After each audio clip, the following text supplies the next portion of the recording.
dengan kami di Bisnis Talk Series-nya SBIPB. Jadi kalau menurut peserta terdaftar 358 nih, dan hebatnya adalah ini yang bergabung kok justru mayoritas orang umum nih, Bapak Ibu semua. Jadi 58% dari 358 ini adalah pihak umum gitu. Jadi saya apresiasi betul, apalagi ini dihadirkan pada hari Minggu, di mana mungkin waktunya santai, tapi saya yakin Bapak Ibu tidak hanya sekedar mencari ilmu, tapi emang mau dapat pahala. Apalagi bulan Ramadan, menuntut ilmu itu adalah salah satu cara untuk mendapatkan pahala. Semoga jadi amalan terbaik buat Bapak Ibu semua. Amin. Baik, sebagai pembuka, ini karena kebetulan mayoritas dari umum nih, Pak Dekan sepertinya harus coba memperkenalkan diri nih Pak Dekan. SB itu seperti apa? Karena harapannya teman-teman yang di luar dari SBIPB juga lebih mengenal SB. Saya persilakan kepada Pak Dekan. Monggo Pak Dekan. Ya, baik. Terima kasih Mas Bahtiar. Bismillahirrahmanirrahim. Assalamualaikum warahmatullahi wabarakatuh.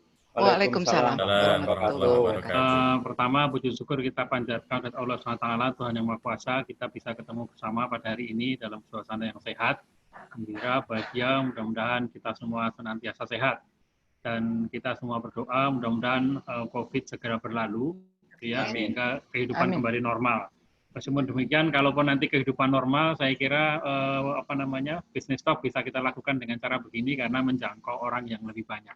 Baik, terima kasih Mas Bahtiar karena ada kesempatan katanya infonya 58% dari orang luar, maka izin menyampaikan apa itu sekolah bisnis. Jadi sekolah bisnis IPB adalah fakultas yang terkecil dari IPB, yang paling muda, bukan yang terkecil, yang paling muda, kecil, muda, tapi mudah-mudahan kita yang salah satu yang keren di IPB gitu ya. Jadi sejarahnya dulu kita dibuka tahun 1991 untuk program MM, dulu namanya MMA kita. Kemudian karena berhasil bagus, maka tahun 2005 kita dielevasi membuka program doktor. Yang buka waktu itu Pak SBY sebagai presiden gitu ya. Kemudian tahun 2015 karena keberhasilan dokter yang tahun 2005 itu 10 tahun kemudian kita dielevasi lagi menjadi sekolah bisnis yang menawarkan program S1. Nah, kalau kita bisa lihat di gambar ini, kalau S2 ada berbagai macam konsentrasi, silakan nanti lihat ke websitenya SB, bisa komunikasi dengan kita semua, silahkan, kita welcome untuk teman-teman. Kita juga program doktornya dengan berbagai konsentrasi, silahkan dilihat. S1 kita lebih ke entrepreneurship dengan bisnis konsultasi, dan akan dielevasi juga dengan beberapa program pilihan yang lain mulai tahun 2020. Jadi tahun 2020 kita menerapkan kurikulum K2020 mulai Agustus nanti, insya Allah kita akan lebih berkembang lagi. Selain itu kita juga menawarkan kegiatan-kegiatan terkait dengan eksekutif dalam program, kita banyak sekali melakukan itu dengan berbagai lembaga, baik dalam maupun luar negeri. Kemudian riset and business konsultasi, kita punya banyak kegiatan setiap tahun. Kalau teman-teman semua ingin paham lebih dalam, monggo silahkan nanti dilihat ke websitenya SB, atau bisa menghubungi tim SB dengan alamat yang tertera di dalam flyer kami semua. Insya Allah kontak saya juga boleh, silakan dengan senang hati. Insya Allah setelah hari ini Bulin dengan Pak Diki, minggu depan Insya Allah saya akan gantian menyampaikan terkait dengan business cycle analysis, pembicara kedua Insya Allah dari luar, kita coba combine nanti dari dalam dan dari luar. Yang dari luar adalah Pak Dahmuri Nasution dari BNI Sekuritas. Nah, selamat kepada teman-teman, mudah-mudahan ini awal yang baik, baru pertama kali kita mulai, mudah-mudahan besok-besok bisa menjadi lebih lancar, dan kalau lihat antusiasme orang, kayaknya memang kontribusi kita di masyarakat ditunggu, sehingga mudah-mudahan nanti SB menjadi lebih dikenal masyarakat, dan kita lebih barokah hidupnya. Saya kira itu aja Mas Bahtiar, terima kasih. Mudah-mudahan acara hari ini lancar, saya akan simak sampai terakhir. Terima kasih Bulin, terima kasih Mas Diki yang berkenan jadi pembuka SBPB Business Talk Series. Kemudian juga Mas Bahtiar yang berkenan menjadi moderator pada sesi pertama. Saya kira demikian. Terima kasih. Assalamualaikum warahmatullahi wabarakatuh. Waalaikumsalam warahmatullahi wabarakatuh. Baik, terima kasih Pak Rekan. Semoga Bapak Ibu semua, terutama yang datang dari luar IPB, dari pihak umum, sudah lebih mengenal SBIPB. Ada cek juga bisa di medsosnya, di websitenya. Baik, Bapak Ibu, hari ini tema kita adalah Implication for Business in Indonesia and Occupational Disease and the Rise of Digital Marketing Roles gitu. Dari judulnya aja udah banyak pertanyaan buat saya. Nah, supaya lebih, ini kata orang tak kenal maka tak sayang, sebagian besar mungkin sudah kenal dua pembicara kita hari ini. Yang pertama adalah Ibu Lin Herlina. Kebetulan beliau ini kenal lama, selain dari tetangga juga kebetulan mantan pembimbing waktu S1 dulu. Jadi sepak terjangnya ya cukup panjang. Saat ini beliau menjadi Direktur Pengembangan Program dan Teknologi Pendidikan di IPB, kemudian juga sekaligus sebagai dosen dan peneliti di Sekolah Bisnis IPB. Tahun 1997 sampai dengan tahun 2000 pernah menjadi konsultan di Bank Dunia untuk program jaring pengaman sosial ya. Kemudian juga pernah menjadi marketingnya zaman SBIPB waktu masih namanya MMA. Beliau menghabiskan pendidikannya di IPB sekaligus juga di The Cransfield Institute of Technology of England. Kemudian juga ngambil beberapa studi di business field di Jerman, kemudian Inggris, Jepang, dan Korea sejak tahun 2001. Beberapa proyek yang cukup besar yang sempat di-handle oleh Bu Lin adalah JPS di Social Safety Net-nya World Bank, kemudian ada JPS-nya di bidang pendidikan, program beasiswa. Kalau Bapak Ibu pernah dengar BOS, maka itu salah satu tim penyusunnya adalah Ibu Lin. Kemudian ada campaign project Preventing Pupils from Dropout bersama UNICEF. Jadi sudah sampai mendunia ini, ada World Bank, ada UNICEF, kemudian ada diversifikasi pangan Indonesia di Bappenas, kemudian konversi beras di BPS, juga termasuk dalam tim Pokja penyusun KKNI, kurikulum perguruan tinggi di Dikti.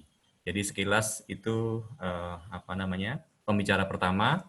Kemudian yang berikutnya ini juga sahabat sekaligus kalau urusan research maka dia adalah mentor saya. Ini ada Pak Diki Indrawan. Sebenarnya R-nya ketinggalan nih, ada Raden Diki Indrawan.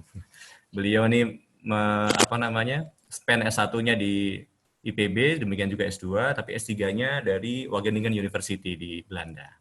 Beliau adalah salah satu dosen peneliti, dan kalau Bapak Ibu masih ingat, salah satu tim research yang responsif terhadap COVID-19, mewakili IPB yang disampaikan waktu itu oleh Pak Rektor Aris Satria, itu juga salah satu tim risetnya adalah Pak Diki.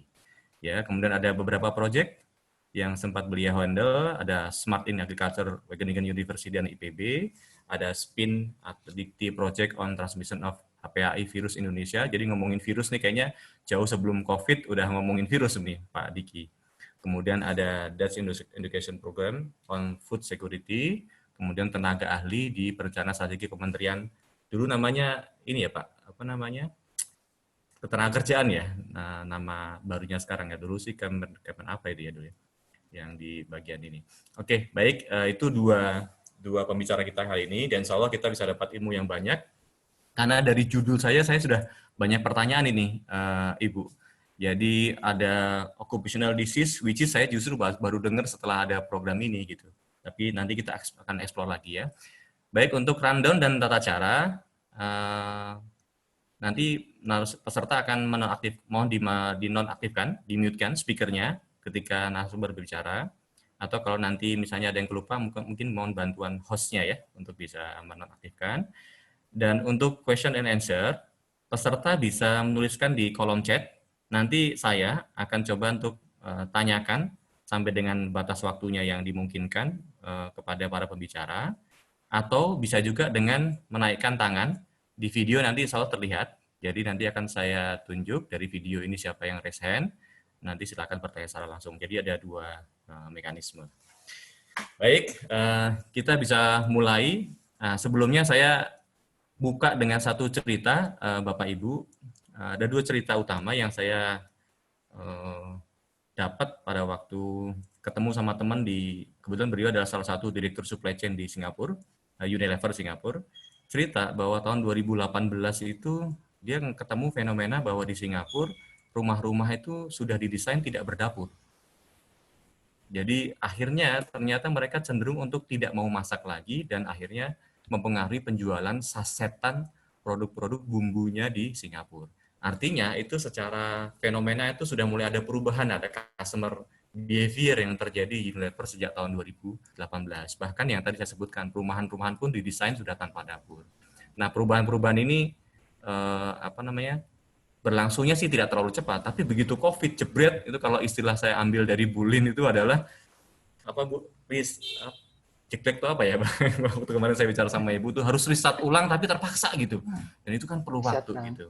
Shutdown, ya. Jadi kalau yang tadi saya ceritakan dia memang ada perubahan secara gradual customer behavior. Ini tiba-tiba shutdown. Nah, ini harus ada antisipasi nih ke depan. Termasuk tadi malam ketika buka bersama dengan adik, kebetulan pemain dropshipper, juga cerita bahwa ternyata sekarang orderannya dia capek sampai jam 10 malam itu ada terus gitu. Jadi industri terus bertumbuh dan anehnya barang yang laku justru industri rumah tangga.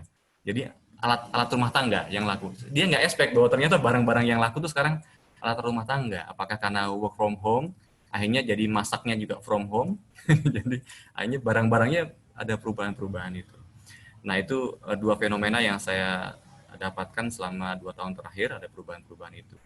Nah satu lagi yang saya copy dari Bulin, Lin Herina, 2020 itu adalah jadi COVID ini kan wabah bisa saja berlalu, tapi kenangan dari COVID itu saya yakin akan nempel di otaknya orang gitu.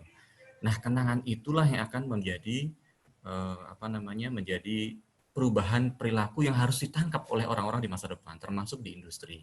Nah, saya pikir itu yang harus kita antisipasi ke depan, dan hari ini, insya Allah dengan topik ini kita akan discuss 2 hal itu, semoga bisa mendapatkan pencerahan dari kedua pembicara.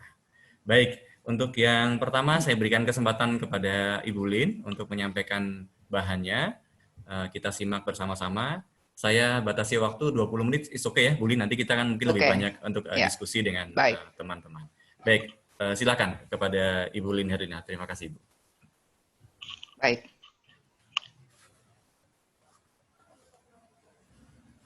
Baik, halo semuanya.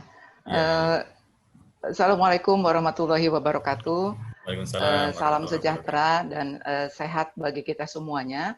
Saya ingin menyapa sedikit sahabat-sahabat saya, kolega saya, tamu-tamu saya yang tidak bisa saya sebutkan satu persatu. Dan di situ ada adik-adik saya yang bergabung dari negara tetangga, dari kota lain, dan sebagainya. Terima kasih, selamat bergabung dengan sesi yang diselenggarakan oleh Sekolah Bisnis IPB University.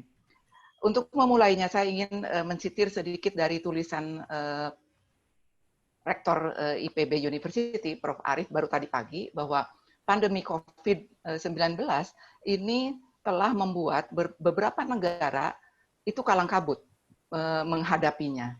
Barangkali kita semua juga tidak ada pada awalnya tidak ada yang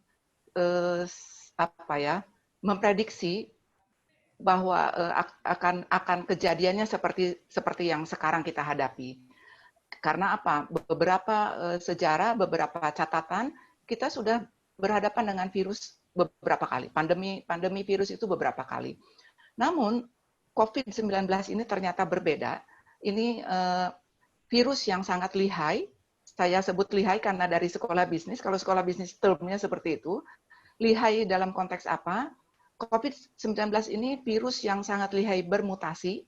Sampai hari ini, strain-strain barunya itu sudah ada beberapa dengan karakteristik yang berbeda-beda dan namanya pun berbeda-beda. Barangkali ini salah satu penyebab atau yang mempersulit peneliti untuk menemukan vaksinnya. Yang kedua yang ingin saya sampaikan, COVID-19 ini juga banyak memapar melalui aktivitas pekerjaan dari profesi tertentu. Contoh misalnya seperti tenaga medis, para dokter, dan sebagainya yang dia tidak bisa hindari tahu-tahu menjadi korban dari COVID ini. Jangan lupa, COVID-19 ini juga telah mengkreat atau menyebabkan yang disebut hidden victim. Hidden victim ini barangkali tidak positif COVID, tetapi dia tiba-tiba kehilangan pekerjaan, tiba-tiba bisnisnya shutdown dan sebagainya. Untuk menjelaskan lebih rincinya, silahkan saya ingin menggunakan share screen untuk sharing dengan Bapak Ibu semua. Silahkan. Mohon oke. Baik. Nah, saya ambil tema COVID-19 Occupational diseases and the rise of digital marketing roles. Next, please. Pertanyaan pertama adalah, dapatkah COVID-19 ini dikategorikan sebagai occupational diseases? Kenapa ini menjadi isu? Mungkin saya akan sedikit mundur sedikit. Occupational disease itu apa? Itu adalah penyakit yang disebabkan karena chemical atau physical atau biological agent yang mengganggu kesehatan, seperti gangguan pernapasan, gangguan penyakit kulit, kemudian gangguan emosi seperti trauma, pasca trauma dan sebagainya, dan cancer yang memapar melalui aktivitas pekerjaan untuk profesi-profesi tertentu. Dari catatan dunia, occupational diseases ini ternyata lebih banyak membunuh dibandingkan kecelakaan kerja. Rasionya adalah 7:1. Next, please. Nah, mengapa occupational diseases assessment COVID di Indonesia untuk occupational diseases ini penting? Satu, di dalam proceeding ILO, COVID-19 itu tidak secara eksplisit termasuk di dalam list yang dimaksud dengan virus infectious. Yang sudah masuk adalah HIV, hepatitis B, dan hepatitis C. Padahal dari data, dari bukti dan sebagainya, banyak sekali yang menjadi korban dan mendapat kerugian kesehatan akibat aktivitas pekerjaan dari profesi-profesi tertentu. Jadi kita datanya sangat terbuka, banyak pekerja yang terpapar karena justru menghandle dan membantu orang-orang yang terpapar ataupun baik ODP, PDP ataupun OTG. Jadi pertanyaannya adalah bagaimana melindungi selain pakai ADP, bagaimana melindungi gangguan kesehatan dari para pekerja yang tidak bisa menghindari karena itu adalah profesinya. Seperti misalnya kami semua WFH. Saya karena di keluarga saya banyak yang dokter, saya suka agak ngelus dada juga. Kami WFH, para dokter tidak bisa WFH. Bagaimana perlindungannya selain APD? Apakah asuransi kesehatan mengcover ini? Akan berbeda kalau COVID-19 ini dikategorikan sebagai occupational diseases. Beberapa negara seperti Singapura dan Malaysia itu sudah mendeklar, mereka sudah melakukan assessment untuk memasukkan COVID-19 ini masuk ke dalam kategori occupational diseases. Dampaknya akan jadi berbeda. Nah, harusnya COVID ini kalau kita melakukan assessment bisa masuk ke artikel 139 di proceeding ILO yang menyatakan bahwa penyakit yang disebabkan karena biological agent atau physical ataupun chemical yang belum tertulis ataupun belum terlist di dalam proceeding ILO, masing-masing negara dibolehkan melakukan scientific assessment disesuaikan dengan kondisi nasionalnya dan bukti-bukti praktisnya. Next, please. Sehingga systematic approach dalam pengelompokan COVID menjadi occupational disease ini lebih memberikan perlindungan bagi profesi yang model pekerjaannya, akibat pekerjaannya beresiko sangat tinggi terpapar oleh COVID ini. Jadi dan itu juga menjadi input yang baik bagi skema-skema jaminan sosial baik dari pemerintah ataupun pemimpin-pemimpin bisnis yang akan datang. Nah, COVID ini seperti tadi disampaikan oleh Pak Bahtiar, sang moderator, bisa saja mungkin berlalu. Tetapi kebiasaan-kebiasaan dan perilaku-perilaku yang kita lakukan sekarang, tadi malam saya mendengarkan dari Najwa Shihab, tidak akan bisa kembali ke normal seperti sebelum pandemi itu ada. Next, please. Jadi, kalaupun COVID ini yang mudah-mudahan sesuai dengan prediksi-prediksi peneliti Juni akan selesai, tetapi kita menghadapi yang disebut kenormalan baru yang akan mendominasi ada dua hal, yaitu protokol kesehatan dan semua dikerjakan dari rumah. Dua hal besar ini tentu saja akan berpengaruh banyak dampaknya ke turunan-turunannya. Jadi bukan tidak mungkin gaya hidup yang concern terhadap kesehatan. Selama ini mungkin kesehatan hanya diambil sebagai taken for granted, tidak terlalu, mungkin kita abai dalam hal ini. Apalagi kalau nanti misalnya assessment tentang occupational diseases ini juga sudah selesai, mungkin itu akan menjadi pressure tersendiri untuk masyarakat memperhatikan protokol kesehatan ini. Kalau di Jepang, menggunakan masker muka itu, bukan masker kosmetik ya, masker muka itu merupakan keseharian. Di kita sekarang masih baguslah barangkali dari sisi bisnis ya, menjadi banyak potensi bisnis menjual masker dan sebagainya. Tapi bukan tidak mungkin setelah COVID ini berlalu, kita bermasker akan menjadi kebiasaan keseharian.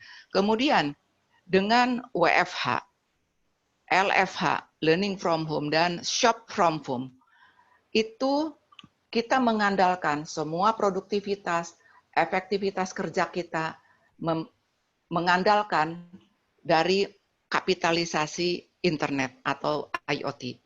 Sudah bisa dilihat sekarang dengan WFH, e-commerce dan digital marketing itu perannya menjadi luar biasa dominan, sehingga pada saat the new normal, tidak bisa dioperasikan e-commerce seperti sekarang pada saat konsumen tidak ada pilihan. Barangkali besok-besok akan menjadi format yang berbeda. Next, please. Nah, jadi dengan WFH dan sebagainya kita sudah lihat peran yang sangat signifikan dari digital marketing dan e-commerce. Ini sebagai reminder saja, barangkali pengingat saja. Next, please. Yang dimaksud dengan digital marketing itu adalah semua kegiatan promosi atau pemasaran dengan menggunakan media elektronik. Gunanya adalah untuk menjangkau coverage pasar yang luas. Sedangkan e-commerce, next please. E-commerce adalah transaksi bisnis yang menggunakan internet, atau secara ringkasnya adalah perdagangan yang berdasarkan elektronik. Bagaimana COVID ini dari perspektif entrepreneurial? Next, please. COVID dari perspektif entrepreneurial ada dua yang utama. Satu, COVID-19 ini telah menghancurkan atau menghantam hebat seluruh sendi dari seluruh urat nadi struktur bisnis, dan sampai hari ini belum ada yang tahu kapan ujungnya. Saya ingin jelaskan kenapa ini saya sebut menghantam keras seluruh struktur bisnis, urat nadi bisnis. Di Indonesia, bisnis yang berkontribusi signifikan ke dalam pertumbuhan ekonomi itu adalah bisnis yang basisnya adalah people mobility dan people gathering atau people crowd. Seperti misalnya people mobility, bisnis transportasi dan turunannya, Garuda, KAI, dan sebagainya. Kemudian bisnis yang berbasis people crowd atau people gathering, mall, restoran, wisata, dan sebagainya. Sedangkan COVID-19 untuk memutus penyebarannya harus meminimalisir mobilisasi people, harus melakukan social distancing. Ini sama saja dengan men-shutdown bisnis utama yang menjadi kontributor ke dalam pertumbuhan ekonomi di Indonesia. Saya sudah baca beberapa artikel dengan judul yang sangat bombastis, berdarah-darah BUMN, beberapa BUMN menghadapi COVID-19 dengan tertatih-tatih. Bukan tidak mungkin. Garuda, KAI, dan sebagainya. Menurut prediksi Asian Development Bank, beberapa negara di Asia tahun 2020 dan 2021 akan menghadapi perlambatan pertumbuhan ekonomi yang luar biasa berat, lebih parah atau lebih lambat dibandingkan pada saat krisis finansial pada tahun 1997. Di satu sisi COVID ini men-shutdown bisnis dengan short notice, kemudian tidak usah kondisi ekonomi susah, shutdown bisnis untuk merestart itu akan membutuhkan upaya yang luar biasa. Dengan prediksi pertumbuhan ekonomi yang seperti ini, seperti yang disampaikan oleh EDB, bisa dibayangkan tingkat kesulitan untuk merestart bisnis dari yang shutdown secara mendadak di kondisi ekonomi yang luar biasa beratnya. Jadi untuk bisnis bisa merestart dan masuk ke the new normal, tentu dibutuhkan mental readiness untuk bisa mendisrupsi dirinya. Opsinya apa saja? Next please.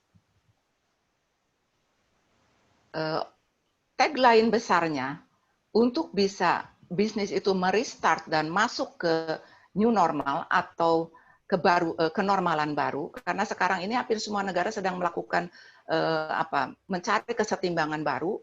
Jadi udah pasti tidak akan sama lagi normalnya yang kemarin, makanya disebutkan the new normal. Tagline ataupun strategi ataupun anchor untuk merestart bisnis di a new normal itu adalah how to make your businesses relevant again. Pilihannya hanya ada dua menghadapi the new normal ini. Satu, bersenyawa dengan kondisi the new normal.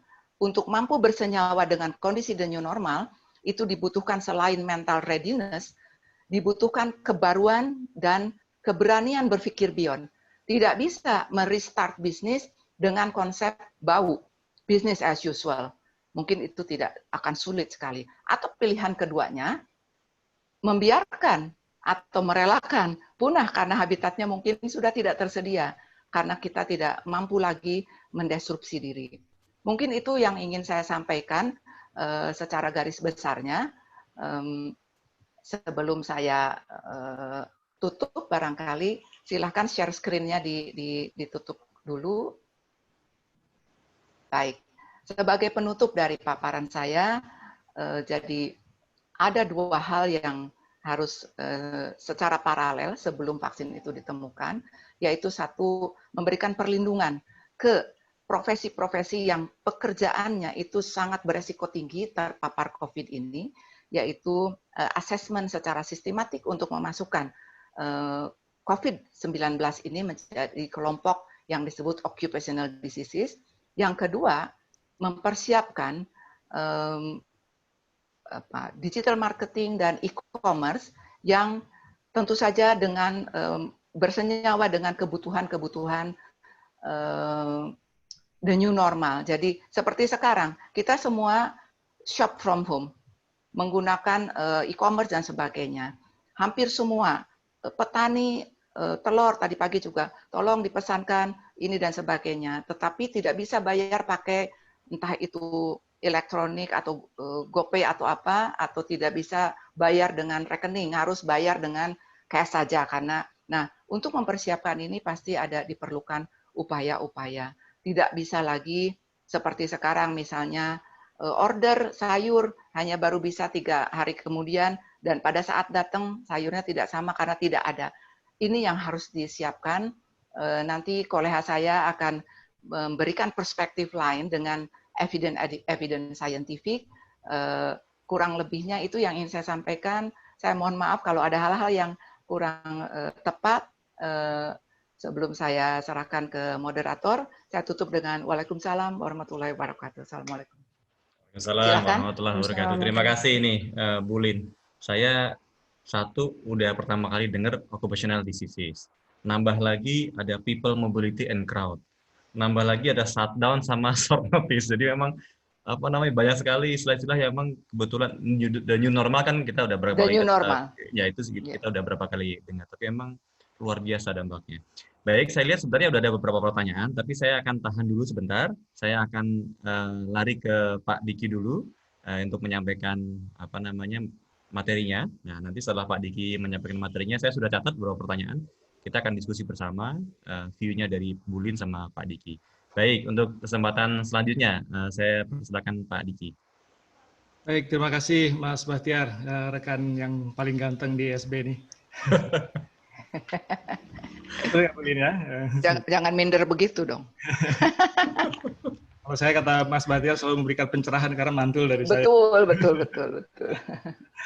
Baik, terima kasih atas kesempatannya dari SB untuk memberikan materi terkait bisnis stock series ini, dan terima kasih juga Bulin tadi sudah mengantarkan dengan sangat baik bahwa kalau kita bicara teman-teman, apa yang terjadi sekarang ini mau tidak mau harus direspon, dan juga secara bisnis kita bicara tentunya tidak bisa berdiam diri dan harus tetap bekerja, sehingga apa yang terjadi dalam pekerjaan kita bicara harus dalam konteks compassion. Tidak hanya, saya pikir tadi poin pentingnya yang disampaikan Bulin adalah tidak hanya bahwa kita berpikir kepada bisnisnya, tetapi pada pekerjanya juga. Tadi makanya occupational disease masuk di ILO, dan kemudian juga bagaimana bisnis harus merespon, dan itu yang mungkin akan saya coba sambungkan, bagaimana yang kita catat nih dalam perkembangannya bisnis selama masa COVID-19 ini. Dan tentunya kalau kita bicara skenario new normal, tentunya ini pertanyaannya new normalnya yang akan terjadi seperti apa, dan ini yang menjadi menarik seperti itu. Baik, saya mungkin akan coba men-share screen kira-kira materinya seperti apa hari ini yang bisa saya sampaikan. Ya. Jadi seperti yang disampaikan tadi oleh moderator juga, bahwa kalau kita bicara bahwa sebelumnya seperti di Singapura sudah ada plan bagaimana masa depan tentang housing, kemudian tiba-tiba ada COVID-19 terjadi perubahan, dan ini adalah contoh implikasi secara bisnis. Dan bicara tadinya tidak ada dapur, kemudian harus jadi ada dapur dadakan lagi, seperti itu adalah komplikasi juga yang tentunya harus direspon secara bisnis. Yang istilahnya Bulin ada shutdown, ada shock seperti itu, dan ini kita lihat short notice, ini yang kita lihat juga implikasinya bagi bisnis, tidak hanya di Singapura tentunya, tapi di Indonesia. Dan ini yang tadi disampaikan bahwa kita juga tahu bahwa mayoritas bisnis di Indonesia is driven by human mobility, people gathering, crowd gathering. Hampir semua sektor di Indonesia ini berbicara dari aktivitas human mobility, apalagi kalau kita sadari Indonesia ini basisnya adalah kepulauan, sehingga pergerakan orang itu jadi sangat penting sekali untuk menggerakkan bisnis. Dan kalau kita lihat lebih jauh lagi, dalam 2-3 tahun terakhir di mana transportasi online itu menjadi backbone dari sektor formal dan informal, ini juga kita lihat yang saat ini menjadi sangat terpengaruh, sehingga apapun yang terjadi dengan COVID-19 ini sebenarnya justru mendisrupt human mobility, itu yang paling pertama. Sehingga kalau kita lihat, disruptions ini dasarnya adalah karena sesuatu yang menjadi concern semua orang, yaitu masalah health issue, di mana kalau kita lihat, sebelumnya orang nggak terlalu peduli, orang mau sakit mau segala macam tidak terlalu peduli, tapi kita lihat sekarang health issue ini jadi the new game changer dalam bisnis. Dia merubah tatanan, merubah landscape bisnis secara umum. Ini berbeda dengan konteks-konteks penyakit sebelumnya, tadi sudah disampaikan juga oleh Bulin juga. Kalau kita lihat di sini COVID-19, kalau dibandingkan dengan ada pandemik, sebenarnya kita lihat bisa lihat dalam sejarah, bahkan kalau dibandingkan tadi HIV yang sudah masuk dalam occupational disease, korbannya masih sedikit, tetapi orang tidak sekhawatir sekarang. Kenapa? Karena dalam landscape bisnis yang terjadi sekarang, yang kita lihat adalah mayoritas masyarakat sekarang dalam dunia informasi.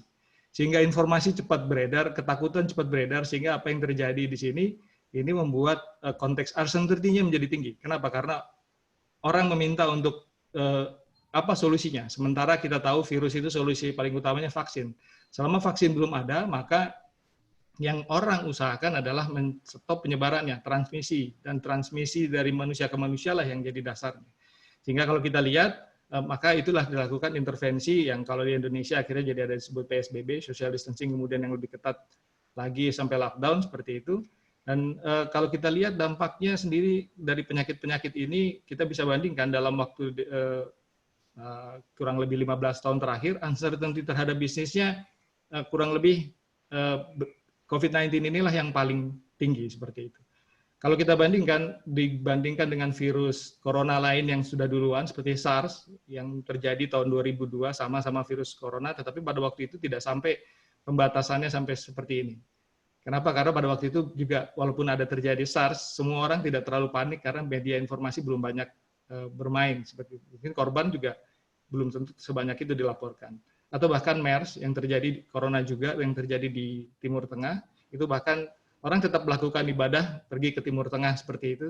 Berbeda dengan sekarang, itu total shutdown, bahkan untuk ibadah umroh dan haji pun orang khawatir seperti itu. Yang ini kita lihat. Namun yang menarik adalah kalau kita lihat lebih jauh, pembatasan-pembatasan ini, kebijakan pembatasan ini sebenarnya tidak menghilangkan virus. Karena yang membantu menghilangkan virus sebenarnya hanya vaksin seperti itu. Jadi pertanyaan tadi seperti disampaikan oleh Bu Lin juga, kapan vaksinnya ada? Nah ini adalah challenge yang jadi PR luar biasa dalam bisnis. Kenapa? Karena bisnis tidak bisa menunggu vaksin seperti itu. Bisnis tetap harus berjalan. Pertanyaannya bagaimana kita merubah itu? Dan ini yang menjadi catatannya. Dan kalau kita lihat konteksnya bagi Indonesia, tentunya ini yang jadi permasalahan karena mayoritas sektor bisnis kita adalah sektor informal, di mana manusianya yang bergerak lebih banyak dan pendapatannya adalah harian sebenarnya. Pendapatan harian ini kan artinya dia harus keluar setiap hari dan harus dapat uang setiap hari. Berbeda dengan negara maju yang majority ada yang sifatnya income-nya based on monthly income seperti itu. Beberapa restoran memang ada tetap harian, tapi tentunya ini akan berbeda sekali ya. Ini kalau kita lihat pasar-pasar dan segala macam, manajemennya adalah daily management seperti itu ya. Kalau kita lihat bagi Indonesia sendiri, dampaknya ini adalah ketiga kalinya secara krisis. Pertama, yaitu Asian Financial Crisis yang dulu membuat pemerintahan dan sistem politik berubah, di mana itu currency and banking crisis, yang prinsipnya sebenarnya adalah lebih banyak menghantam pada sektor formal, tapi tidak banyak menghantam sektor informal. Justru sektor informal yang kemudian jadi survive, yang membuat ekonomi Indonesia bangkit. Sementara kalau kita lihat skalanya sendiri, dia masih semi-global, mostly in Asia. Tahun 2008 itu ada financial crisis. Kita lihat itu prinsipnya sama, ini banking crisis, financial crisis. Mayoritas korporasi dan bank yang terdampak di Indonesia itu malah mungkin tidak terlalu terasa, tetapi secara global krisisnya ini berpusat di US dan Europe, dan baru menyebar secara terbatas ke Asia. Berbeda dengan COVID-19 ini, krisis secara ekonominya ini betul-betul menghantam seluruh sektor, sehingga mulai dari supply demand shock dan kemudian terjadi financial shock, dan semua private sektor, semua small medium enterprise, formal informal bisnis terdampak karena adanya human mobility-nya shutdown. Dan ini yang jadi permasalahan, sehingga ini adalah global crisis 2.0 kalau bahasanya, kira-kira ini all over the world. Sehingga kalau kita bicara ekspor impor semua akan bermasalah. Sehingga kalau kita lihat apa kehidupan dan bagaimana connectivity-nya, dampaknya dari COVID-19 terhadap bisnis, kita bisa lihat bahwa connecting problems-nya, kita lihat expected impact-nya saja, itu dengan home isolation, social distancing, itu ada less spending. Begitu ada less spending, maka ekspor-impor itu tertahan. Tidak terjadi pergerakan ekonomi seperti diharapkan, maka terjadi disruption. Dan kalau kita lihat dalam jangka panjangnya, selama tidak ada obat, tidak ada vaksin, maka transmisi virus masih tetap akan ada. Apalagi tadi Bu Lin sudah menyampaikan, kita tahu coronavirus ini sebenarnya bermutasi sangat cepat, dan juga sebenarnya strain-nya sangat banyak yang ada di sini, dan juga selama reseptornya dia ada reseptor beta yang bisa masuk dalam tubuh manusia, maka kita bisa tahu akan semakin banyak restriksi dalam pergerakan, sehingga bisa mengarah dalam jangka panjangnya di end of globalization. Orang nggak akan ada yang mau bergerak, orang kemudian memproteksi ekonominya masing-masing, dan ini luar biasa kalau misalnya hal ini terjadi. Sehingga kalau kita lihat lebih jauh, tentunya apa yang akan terjadi? Riset menurut Harvard tanggal 20 April kemarin itu mengatakan bahwa intermittent social distancing itu masih mungkin dibutuhkan sampai 2022 untuk memanage COVID-19 ini. Dan kalau kita lihat konteksnya, secara penyakit selama tidak ada vaksin, tidak ada obatnya, ini kita tidak bisa melakukan apa-apa. Apalagi kalau sekarang orang bicara flattening the curve. Tapi begitu kita lihat nanti social distancing-nya atau misalnya lockdown dibuka, ada kemungkinan second wave yang biasanya pasti akan lebih tinggi puncaknya dibandingkan yang sebelumnya. Belum lagi kalau kita bicara dia menjadi normal, ada season, penyakit itu selalu ada season, ada outbreak seperti itu, bisa tahunan, apakah bulanan, kita belum tahu seperti itu, sehingga menciptakan uncertainty. Uncertainty ini yang menjadi respons bisnis yang harus dilaksanakan. Artinya bisnis harus bisa bereaksi terhadap bagaimana kondisi uncertainty ini, sehingga dia bisa tetap berjalan dan ekonomi tetap berjalan. saya mencatat bahwa dalam konteks ini ada beberapa skenario yang di dalam bisnis dibuat dalam konteks new normal. Uncertainty ini kita bisa skenariokan mulai dari, kalau misalnya COVID-19 itu selesai tahun 2022, yes, kita bisa masuk new normal pertama, business recovery, tetapi tidak akan sama seperti yang sebelumnya, karena experience akan terlalu terbawa, sehingga ada cost of experience, sehingga dalam bisnis pasti akan perubahan. Produk tidak akan sama, bisnis tidak akan sama. Tetapi kalau tidak selesai 2022, kita akan bisa lihat ada travel extension, ada trade war nggak? Kalau tidak ada, gitu, maka orang menganggap bahwa virus adalah bagian dari kehidupan kita, maka kita masuk dalam second new normal, tetap ada short term recession, gitu ya. Tetapi kalau misalnya ternyata ada restriksi dan ada trade war yang muncul karena ada proteksi, maka kita masuk ke long term recession, bahkan menjadi great depression seperti itu. Jadi new normal. Worst case scenario-nya kira-kira seperti itu. Apa yang terjadi kalau worst case scenario? Maka ada deglobalization. Dan semua orang negara, semua wilayah itu akan inward looking, lihat pada apa yang dia punya sendiri, kemudian ada proteksionis. Dan kalau yang ini yang terjadi, maka seluruh dunia menghadapi, bisnis juga menghadapi negatif demand, negatif supply, cash deficit, bahkan sampai hyperinflation. Nah, apa dampaknya yang terjadi? Ini adalah harus direspon. Secara bisnis kita tidak bisa menunggu begitu saja tentunya. Nah, kita lihat bahwa restriction impact itu saat ini kita catat itu punya impact yang berbeda-beda pada setiap bisnis. Nah, ini yang saya catat dari yang terjadi saat ini, mulai yang impact-nya low, yang revenue decrease-nya kurang dari 10%, kemudian yang medium, yang revenue decrease-nya antara 10-30%, sampai yang high, revenue-nya bisa lebih dari 30%, bahkan di beberapa kasus mungkin bisa sampai total shutdown seperti itu. Dan klaster-klaster bisnis ini menentukan kira-kira bagaimana respon bisnis harus dilakukan. Dan ini adalah implikasi yang harus dilakukan oleh pelaku bisnis di Indonesia sebenarnya. Saya mencatat nanti ada beberapa contoh yang saya lihat, saya amati di luar, yang mungkin bisa jadi pelajaran juga buat kita bersama.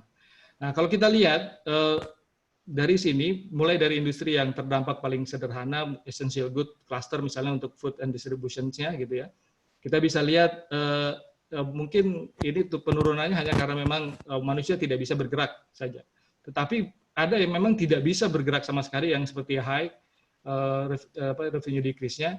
Kita lihat tourism ini menjadi bermasalah. Orang nggak bisa lagi pergi kemana-mana. Hotel bermasalah, gitu, travel bermasalah, transportation bermasalah, airlines, cruise itu juga bermasalah. Belum lagi kita lihat banyak industri lain yang juga kayak konteksnya kayak properti, sekarang banyak mall-mall juga akhirnya shopping center yang shutdown seperti itu. Di luar tentunya yang trade essential goods yang masih boleh dibuka. Jadi kita bisa lihat ini ya tentunya akan sangat luar biasa.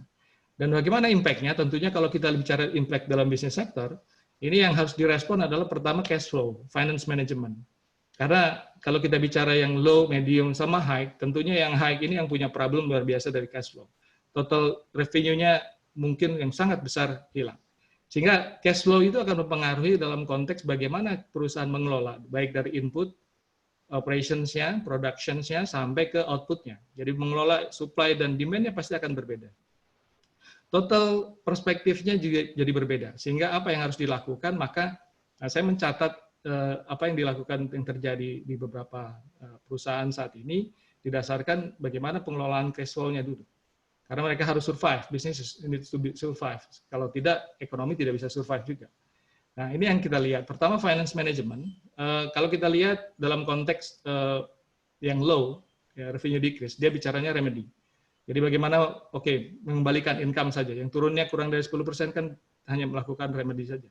Tetapi pada konteks yang medium level, yang 10-30% decrease, itu dia harus melakukan reformasi keuangan. Dia harus merubah tatanan seperti apa. Dia harus realokasi lagi kira-kira konteksnya hutang dan piutangnya. Bagaimana sistem transaksinya berjalan, dan itu dia harus lihat. Dan tentunya kalau kita lihat, kalau yang terdampak sangat tinggi, yang high, kita harus lihat dia harus meriset. Harus total riset ulang sistem perusahaannya bahkan. Ini yang terjadi. Kalau kita lihat kayak seperti tourism, hotel, dia harus total riset ulang. Bagaimana finance-nya, karena income-nya ini yang jadi bermasalah. Bahkan kontrak-kontrak yang sudah berjalan dengan beberapa online travel agent yang sudah booking duluan, segala macam, dan itu kan harus di reset total. Dan saya akan mulai dulu ketimbang itu kita bicara dulu output management ya, bagaimana mengelola demand-nya. Dari yang saya catat seperti ini adalah konteksnya kalau yang low dalam pengelolaan market demand dan produk itu bicaranya itu adalah kalau yang terjadi sekarang regain customer. Jadi bagaimana mengembalikan customer-nya yang hilang tadi. Jadi gitu. Apa yang dilakukan? Umumnya produknya itu dilakukan repackage. Sekarang tidak bisa lagi dine in misalnya kalau kayak di restoran, maka dia masuk kepada frozen atau delivery seperti itu. Jadi sistemnya paketnya berubah seperti produknya. Kalau kita bicara medium level, maka dia harus melakukan reformasi lagi terhadap marketnya. Kira-kira dia harus melihat pasarnya yang terjadi seperti apa, karena konsumen produk-produknya juga berubah. Karena jangan lupa bahwa kondisi ekonomi tidak hanya menghantam perusahaan, tetapi juga konsumennya. Sehingga kita bisa lihat produknya juga harus didesain supaya dia bisa gain konsumen seperti itu. Kemudian kalau kita lihat yang high, maka kalau kita bicara high, dia harus buat market demand-nya harus dibuat ulang, recreation. Bagaimana dikreasi ulang seperti itu yang menjadi dasarnya. Dan produknya pun harus dalam konteksnya reimagination. Kira-kira membayangkan seperti apa? Karena tadi seperti yang disampaikan Bu Linda dan Mas Bahtiar juga, ini sesuatu yang baru gitu, yang sesuatu yang tidak pernah dibayangkan oleh orang sebelumnya, sehingga dia harus ada imajinasinya. Apa yang dalam konteks output management jadi penting adalah yang hilang dalam konteks penyakit ini bukan hanya human mobility, tetapi karena konteks ada health issue, maka ada consumer trust yang hilang. Experience-nya tidak hilang, tadi disampaikan. Artinya bahwa konsumen akan ada paranoia. Jadi kalau kita bicara ada trauma, banyak orang yang nggak berani keluar, atau bahkan delivery pun, berapa banyak konsumen kita yang mendapatkan barang delivery, kemudian barang datang, kemudian disemprotin disinfektan, bukan hanya malah di beberapa kompleks bukan hanya barangnya, tapi pengantar barangnya pun disemprot disinfektan. Seperti itu. Betul. Luar biasa kan? Artinya ada trust ini harus dibangun lagi. Jadi bisnis tidak akan jalan kalau konsumennya tidak trust terhadap produk. Tidak bisa kita membuat produk berjalan apa adanya. Sehingga baik bisnis impact low, medium atau high, ini harus melakukan banyak perubahan di output manajemennya seperti itu.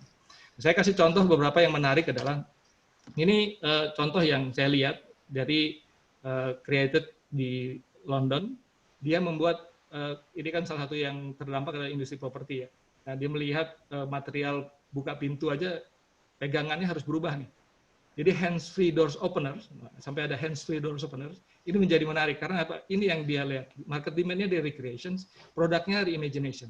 Dia imajinasikan orang nanti nggak mau pegang-pegang pintu lagi kira-kira seperti itu, tapi tetap pengen ada door opener. Tandanya seperti karena tidak mungkin semua rumah pakai otomatis kan buka tutup seperti itu. Ini yang menjadi menarik contohnya salah satunya. Dan kemudian kalau kita lihat lebih jauh lagi, misalnya industri restoran ini baru kemarin tanggal 1 Mei ada corona proof dining. Jadi dia buat kira-kira di Amsterdam, dia buat tetap supaya orang datang dinner bisa bergerak tanpa ada kekhawatiran. Dia buat marketnya, orang kan udah stres ya, 1 bulan, 1,5 bulan, bahkan ada yang mungkin kalau di di China, di Wuhan itu sampai 78 hari di lockdown, tapi tetap harus kehati-hatian yang dipikirkan, maka kita harus ada imagination. Jadi dine-in-nya pun akan berubah gitu. Jadi ini kalau dilihat, nanti bisa dilihat linknya di Mediamatic itu membuat konteksnya seperti ini. Belum lagi kalau kita bicara tadi salah satu yang industri chemical terdampak. Nah ini juga memunculkan kira-kira bisnisnya apa. Jadi dia untuk membuat market demand yang ada sekarang, dia membuat antiviral coating. Jadi coating buat tekstil. Dia tidak langsung buat tekstilnya, tapi dia buat kira-kira coatingnya apa yang kira-kira bisa digunakan buat manusia, mungkin juga mungkin buat tekstil keseluruhan pada akhirnya nanti. Tetapi dia lihat bagaimana supaya tetap orang trendy. Masker tidak lagi menjadi yang menarik kan gitu. Kalau di Indonesia masker udah macam-macam produknya seperti itu mulai muncul dengan berbagai macam desain. Ini contohnya seperti itu kalau kita bicara di konteks output management. Dan kalau kita bicara dalam konteks yang lebih jauh, output ini tentunya akan berdampak pada operations. Dalam konteks operations ya, kita bisa lihat baik dari human resource, IT, system, operations, production design, communication itu berubah. Ini yang saya catat dari beberapa perubahan-perubahan yang terjadi dalam seminggu terakhir, yang low itu biasanya kalau human resource, dia bicaranya hanya mereorganize saja. Orang, oke, kita ini ya, karena tidak semua tokonya buka, kita ganti shift seperti itu atau seperti apa. Dalam IT dan sistem operasinya dia melakukan resolve, jadi dia cari solusi-solusi terhadap permasalahan bisnis yang ada. Jadi contohnya kayak misalnya orang yang tadinya tidak pernah bermain IT, jadi dia pindah ke IT dalam trading sekarang tiba-tiba dia bisa berjalan dengan sistem IT, dengan sistem perdagangan e-commerce. Operations-nya dia harus melakukan readjusting, disesuaikan dengan kondisi yang sekarang. Tidak mungkin lagi mengantarkan barang begitu saja, ada sistem protokol. Kita lihat kayak di McDonald's, KFC seperti itu, ada protokol tidak boleh menyentuh konsumen dan segala macam ini kita lihat. Bahkan ada beberapa yang mulai juga melakukan repackage gitu ya. Dan sehingga yang dilakukan dalam konteks product design, operation, IT system dan human resource itu dikomunikasikan pada konsumennya juga. Apa yang dilakukan pada low response ini biasanya konteksnya adalah respon dan relief. Jadi diinformasikan kita melakukan pembatasan. Jika tidak mau bersentuhan silakan sehingga dia berusaha menggain trust dari konsumen seperti itu. Nah, ini yang berbeda dengan kalau pada bisnis yang terdampak secara medium seperti itu. Kalau kita bisa lihat human resource-nya dia harus restructure. Ada yang beberapa sudah mulai membuat dirumahkan atau minta cuti panjang tapi dengan pemotongan gaji seperti itu. IT-nya melakukan perubahan total karena sistemnya juga operasinya berubah. Bahkan operasinya juga harus berubah karena ya tadi mayoritas harus work from home kira-kira seperti apa, dan tentunya pada saat berbicara operasi produksi dia harus meredesain sistem. Kenapa? Karena sebagian besar perusahaan manufaktur sekarang mulai menetapkan pembatasan 5 orang berkumpul. Jadi dalam konteks 5 orang dalam sistem batch yang tadinya mungkin lebih besar, sekarang mereka harus membuat SOP dalam operationsnya juga harus diredesign. Dan kemudian komunikasinya juga harus berbeda. Dia konteksnya recover.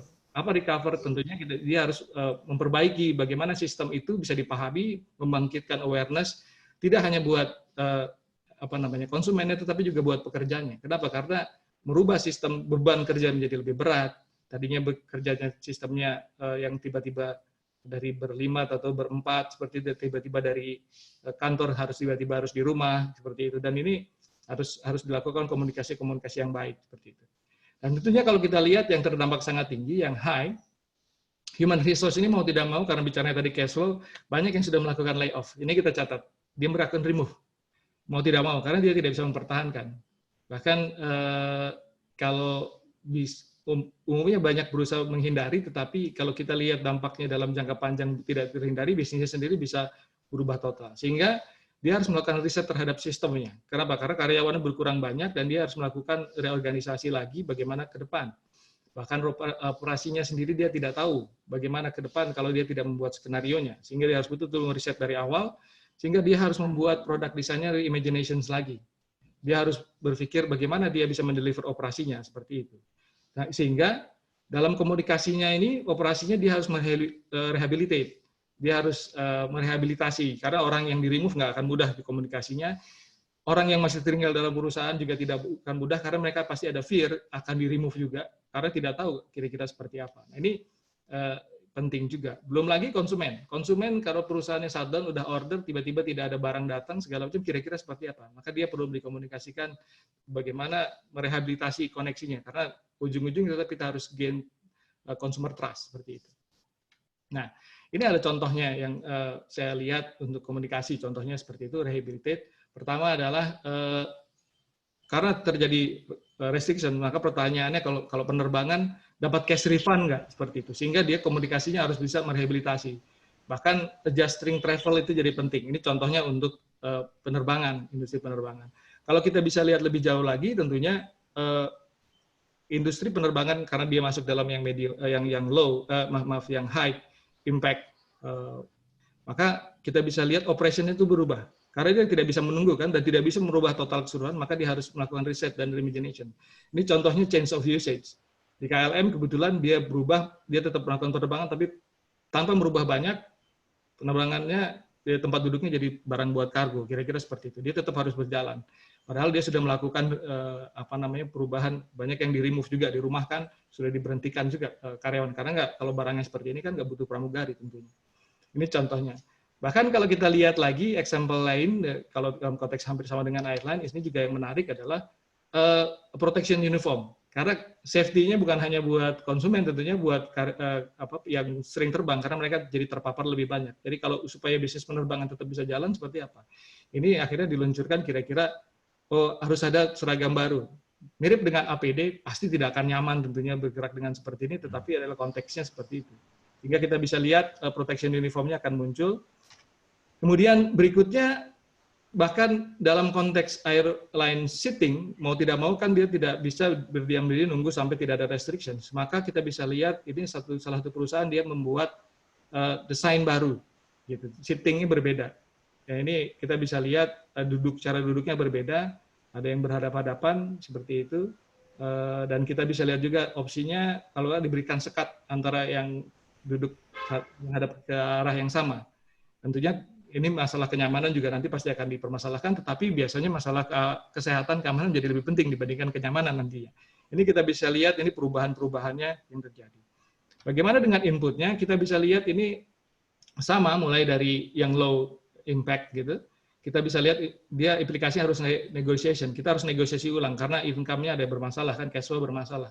Jadi inputnya pun harus dinegosiasi. Juga bagaimana kalau misalnya dengan kondisi restriksi barang bisa sampai menyusun material requirement planning sendiri, jadi ada perubahan. Supply chain-nya pasti akan berubah. Dan kemudian kalau yang medium level, dia harus melakukan reorientasi.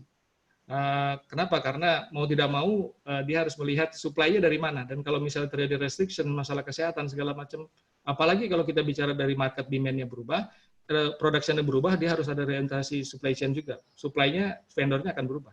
Kalau yang high, mau atau tidak mau, dia harus melakukan reformatting tentunya.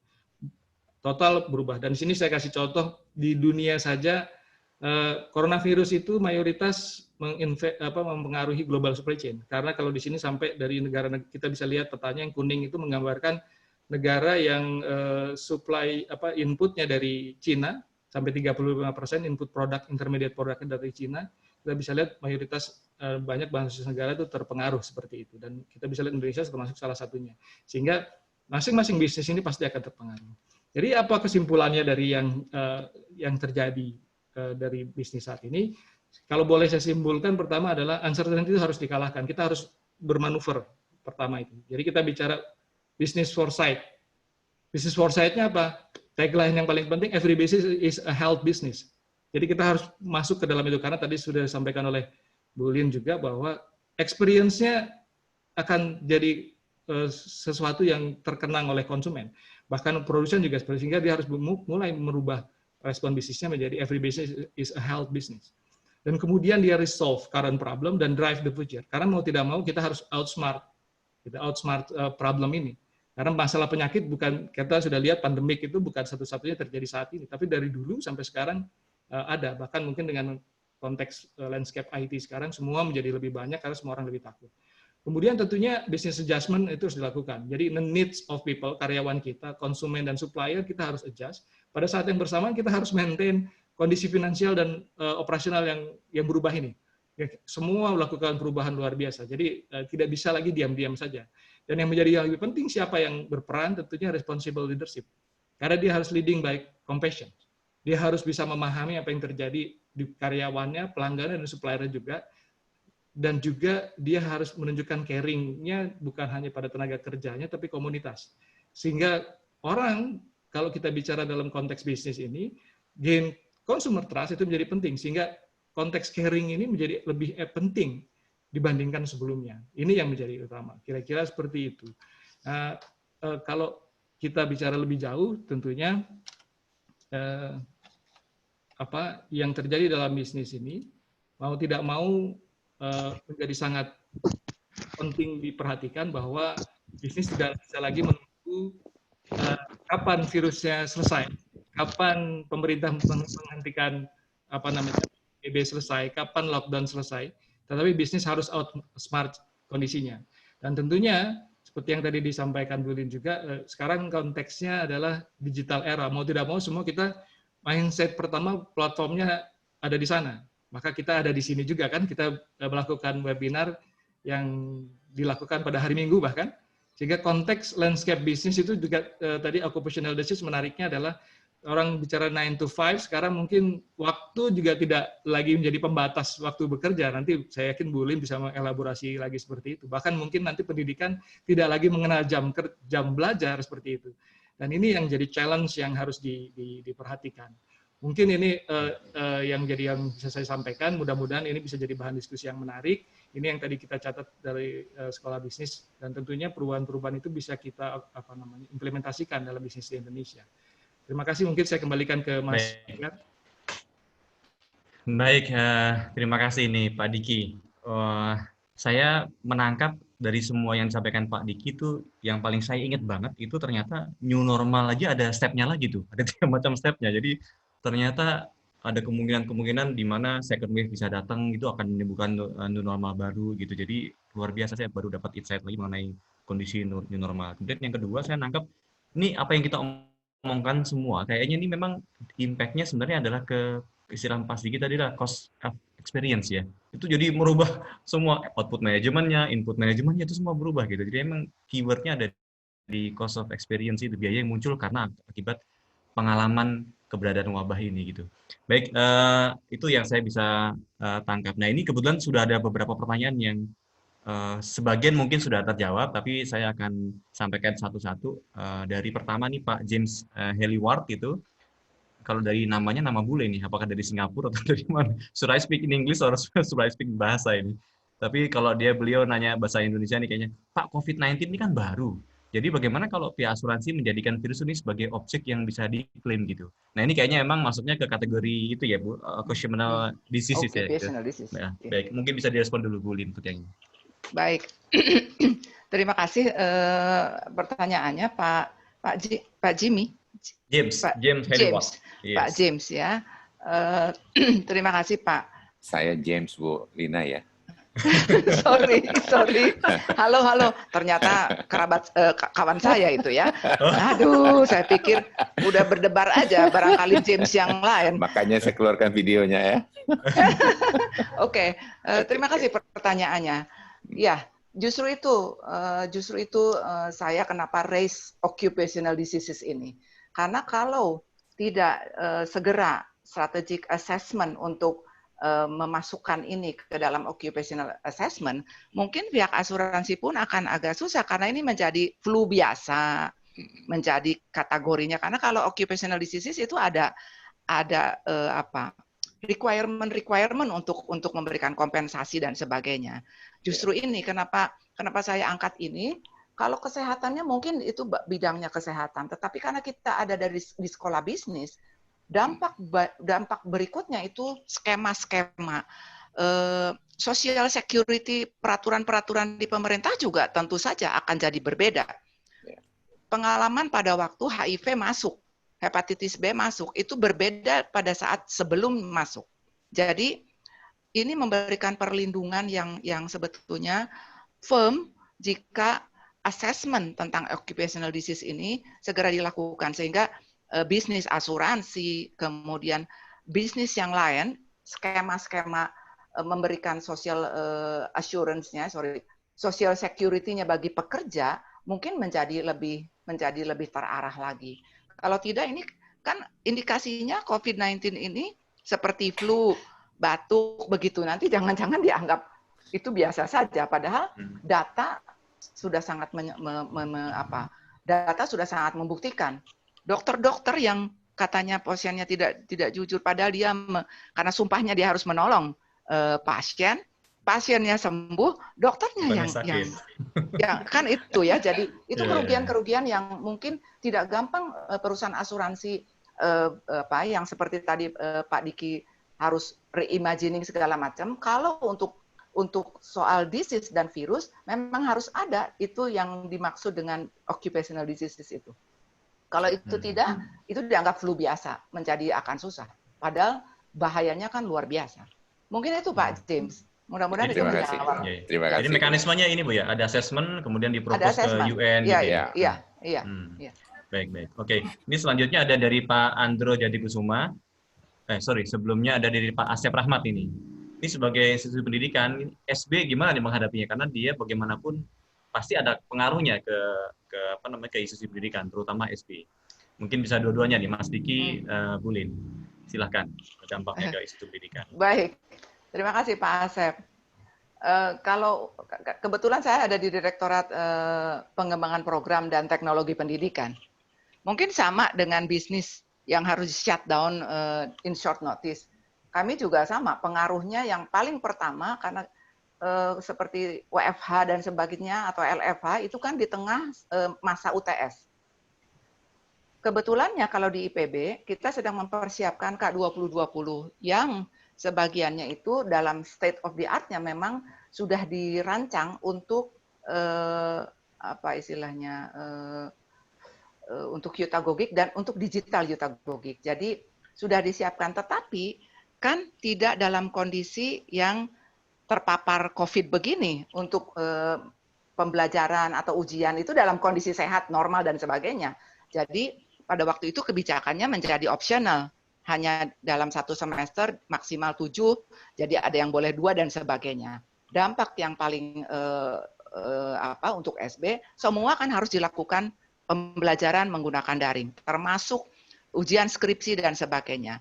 Dosen tidak bisa lagi bicara, saya tidak bisa dan sebagainya. Semua memang mungkin di awal agak ada sedikit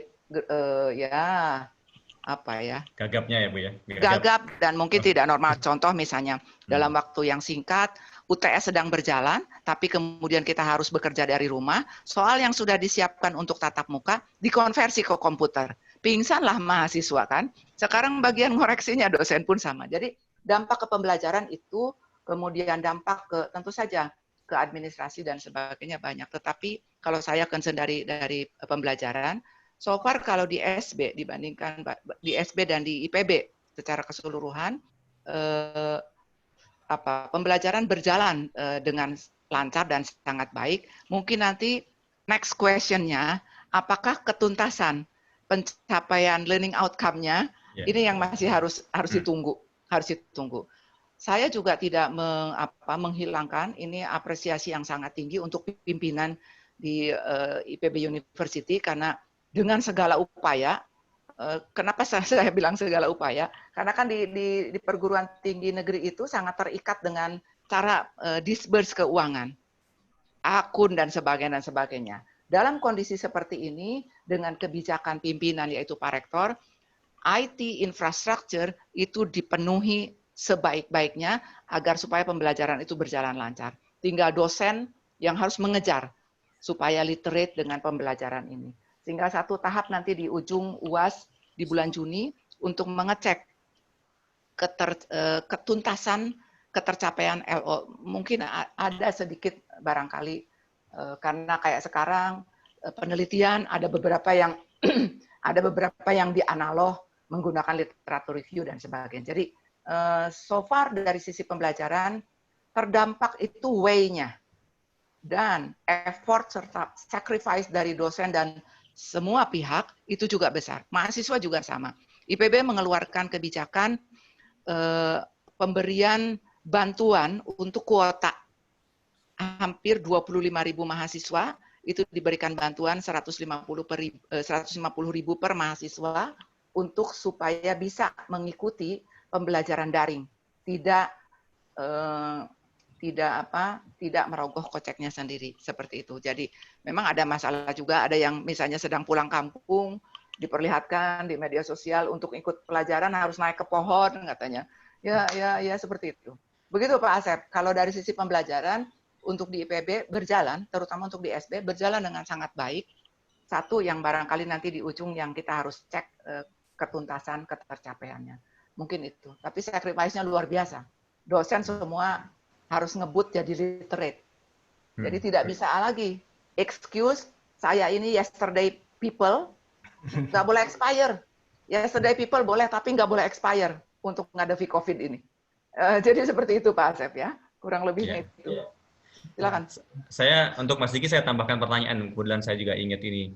Karena kebetulan kalau di kita ini kan secara IPB, kalau dia fisiknya ada di Bogor, koneksinya mungkin masih bagus ya, 3G, 4G masih oke ya. Tapi begitu ke luar daerah gitu, ini kalau kampusnya, apalagi kalau kampusnya di Papua gitu, saya itu secara infrastruktur dia terdampak karena dia memang jaringannya belum tentu 4G, mungkin bisa jadi 3G, bahkan mungkin tidak ada sinyal gitu.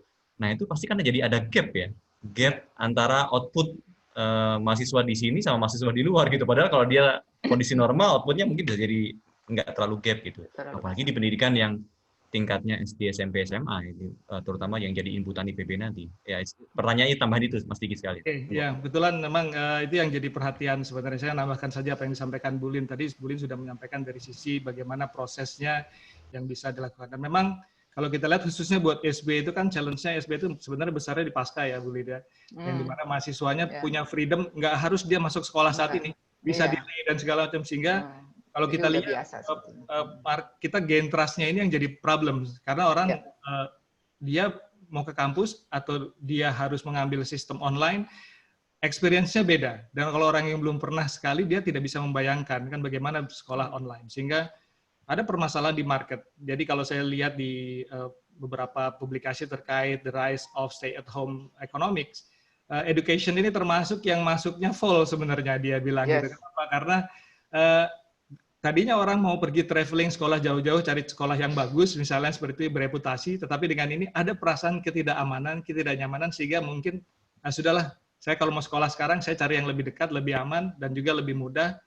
Karena juga jangan lupa, bukan hanya proses belajar sekolahnya sehari-hari, tadi Bu Lin sudah menyampaikan, salah satu ketercapaian adalah nanti tugas akhir. Sehingga biasanya tugas akhir yang paling rumit adalah konsultasi dengan dosen pembimbing, kan seperti itu. Sehingga itu bisa jadi pertimbangan juga. Sehingga kalau menurut saya salah satu PR yang paling besar adalah bagaimana gain trust terhadap sistem yang kita sudah sampaikan.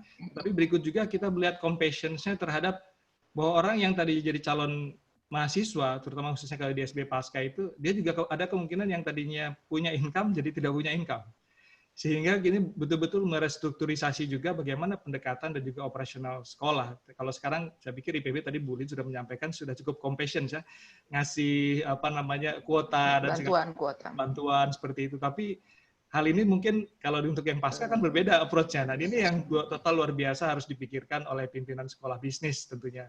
Dan juga bagaimana mekanisme yang harus terjadi ke depan. Karena kalau kita bicara tadi new normal skenario-nya seperti apa, harapannya sih bulan depan semua selesai. Tetap kan it's a matter of trust kan, kalau orang kalaupun selesai tapi orang tetap takut bergerak, takut segala itu juga susah. Agak susah gitu. Kira-kira itu. Dan ini implikasinya memang masih luar biasa dan juga saya pikir masih jadi PR berikutnya. Kalau kita bicara kemarin kan konteksnya kita masih merespon. Tapi berikutnya, tahap berikutnya secara ini kita harus resilience-nya seperti apa nih sekolah bisnis ke depan, sehingga kita bisa readjusting, bahkan sampai reimagination-nya tadi ya Bu ya, kira-kira kita mau kayak gimana, itu masih PR luar biasa kalau menurut saya. PR luar biasa. Itu mungkin Mas Bahtiar. Ya.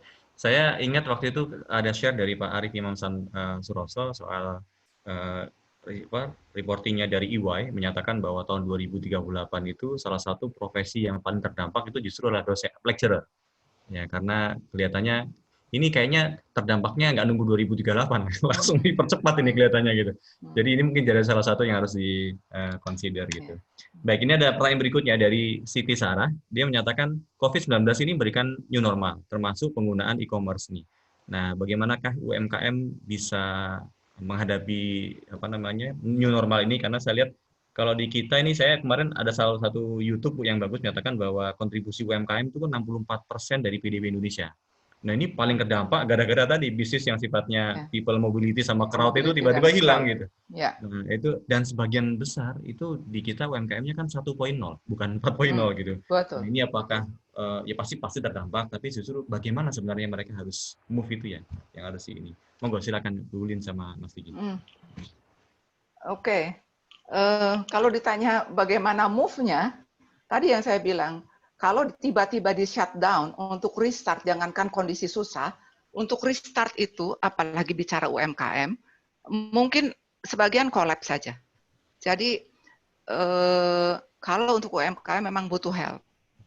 Itu sebabnya kenapa ini di-raise di SB, itu bisa jadi SB banyak pakar, harusnya itu bagian dari minimal contoh misalnya, kalau IPB sudah yang seperti sekarang belanja sayur dari rumah, itu kan sebetulnya program yang tadinya itu adalah program yang One Village One CEO itu. Jadi akan bukan dengan e-commerce gitu kan, tetapi ini salah satu bentuk help-nya. Begitu COVID ini ada, petani itu tidak bisa menjual dan sebagainya. Lalu IPB yang memberikan bantuan prakarsa mengelingkan dengan Shopee, kemudian Tokopedia, dan mereka harus menyesuaikan, nggak bisa dengan gaya tidak menggunakan e-commerce. Jadi kita berikan pelatihannya dan sebagainya. Jadi kalau disuruh UMKM-nya bergerak mungkin tidak bisa, itu butuh help.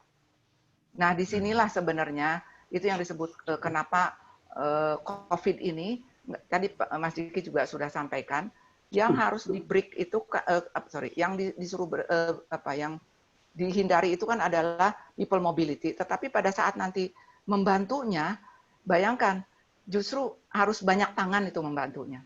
Kayak sekarang saya pesan e-commerce sayur dan sebagainya.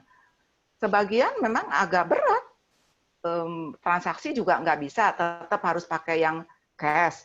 Kemarin tuh ada pagi ini petani telur, peternak telur, harus pesen ini sampai tidak bisa dikirim kemana-mana, udah banyak sekali jadi bisa busuk segala macam. Kita jadi bertanya, ini telurnya masih bagus atau enggak? Nah itu tuh hal-hal yang tidak bisa. Kalau UMKM kan kadang-kadang berpikirnya ada barang segera harus ini karena uangnya ditunggu. Nah, mungkin itu yang harus skema-skema yang harus ngebantu. Saya tidak tahu juga, karena bank ini juga akan terdampak luar biasa. Apakah bank masih bisa juga ngebantu dari, yang jelas expert ini harus turun tangan ke membangun atau merestart yang namanya UMKM. Bisnis besar aja kelabakan, apalagi UMKM ini. Ya, mungkin itu. Jadi ini nggak bisa kalau sendiri, mungkin nggak akan susah barangkali ya. Ini kayaknya mahasiswa SB juga magangnya mungkin harus bantuin UMKM nih Bu jadinya. Bisa jadi. Supaya mereka link jadinya. Oke, iya. Baik. Mas Diki saya tambahkan sekalian, kebetulan Pak Andro Jatikusuma juga nanya itu soal selain dari UMKM ini strategi apa kira-kira yang dilakukan oleh entrepreneur dan pemerintah, terutama katanya ada 4 skenario global nih yang diperkirakan ada disrupsi supply chain 10-15%, kemudian disrupsi yang lain tuh 20-40%, bahkan hingga 60% gitu. Ngomongin soal supply chain nih. Tadi sempat saya lihat di bagian belakang dari presentasi kita, memang presentasi Pak Diki memang ada. Coba mungkin dilengkapi Pak Diki, silakan.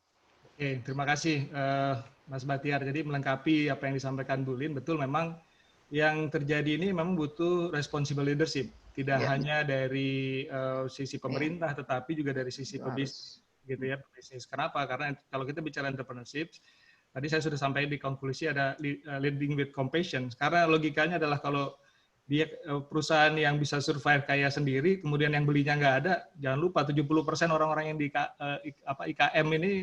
UKM ini adalah orang yang sebenarnya konsumennya juga. Kalau mereka berhenti, ya akhirnya total shutdown. Apalagi dihubungkan tadi pertanyaan terakhir adalah, kalau kita bicara supply chain disruptions, maka ekonomi itu kan tadi saya sampaikan di presentasi akan ada proteksionis. Sehingga satu negara itu akan mencoba memproteksi dirinya sendiri. Dan ini satu kesempatan sebenarnya untuk kalau misalnya bicara di Indonesia untuk membangkitkan ekonomi lokal. Maka perlu compassion. Nah, kalau kita yang saya catat adalah begitu terjadinya krisis dan kemudian PSBB mulai ditetapkan, kayak Tokopedia, kemudian GoFood, Bukalapak, seperti itu mereka melakukan kegiatan agresif. Jadi langsung mereka yang mendata datang ke semua pedagang sayur. Memang prosesnya tidak mudah kalau yang pedagang sayurnya tidak terbiasa dengan administrasi. Mereka datang melakukan verifikasi seperti itu, dan saya sudah lihat, kebetulan rekan saya ada yang jualan buah segar, sayur segar di Bandung. Dia di-approach, datang semua, tiba-tiba dia tidak terpikir untuk online, tiba-tiba punya market online dan tiba-tiba dapat boosting. Tapi memang ini PR-nya luar biasa. Artinya tidak mungkin Tokopedia, misalnya Bukalapak itu tahu persis ada di mana saja semua pedagang ini. Dan ini perlu sekarang proaktif leadership. Mungkin kalau pemerintah sekarang masih bicaranya healthcare, bicara kuratif terhadap masalah, sekarang mulai preventif dan kuratif juga terhadap masalah ekonomi seperti itu. Karena kita udah tahu isunya apakah human mobility ini akan diangkat atau tidak. Kita ambil worst case scenario aja, anggap saja tidak bisa diangkat. Tidak diangkat. Harus jalan terus kan, makanya perlu akan jalan terus. Tadi seperti itu, sehingga adanya disruption dari supply chain tadi malah menjadi kesempatan sebenarnya untuk mengembangkan bisnis di dalam negeri sendiri, dan bahkan kita bisa menggeser UKM-nya yang tadinya hanya tentunya yang punya kapabilitas, dan juga seperti Bu Lin sampaikan dan Mas Bahtiar sampaikan, ini peran sekolah bisnis juga penting nih untuk mengupgrade teman-teman di sini, karena ada peluang dan kita harus kerjasama dan dengan bertanggung jawab juga, ada moral obligation sekolah bisnis. Jadi kita harus punya compassion terhadap kondisi yang sekarang. Dan juga ya tadi Bu Lin nyatakan, bank itu nggak bisa berdiam diri, betul. Bank ini mungkin nanti pada konteksnya dia harus, tadi saya sampaikan, dia harus mereformat juga pola pikirnya.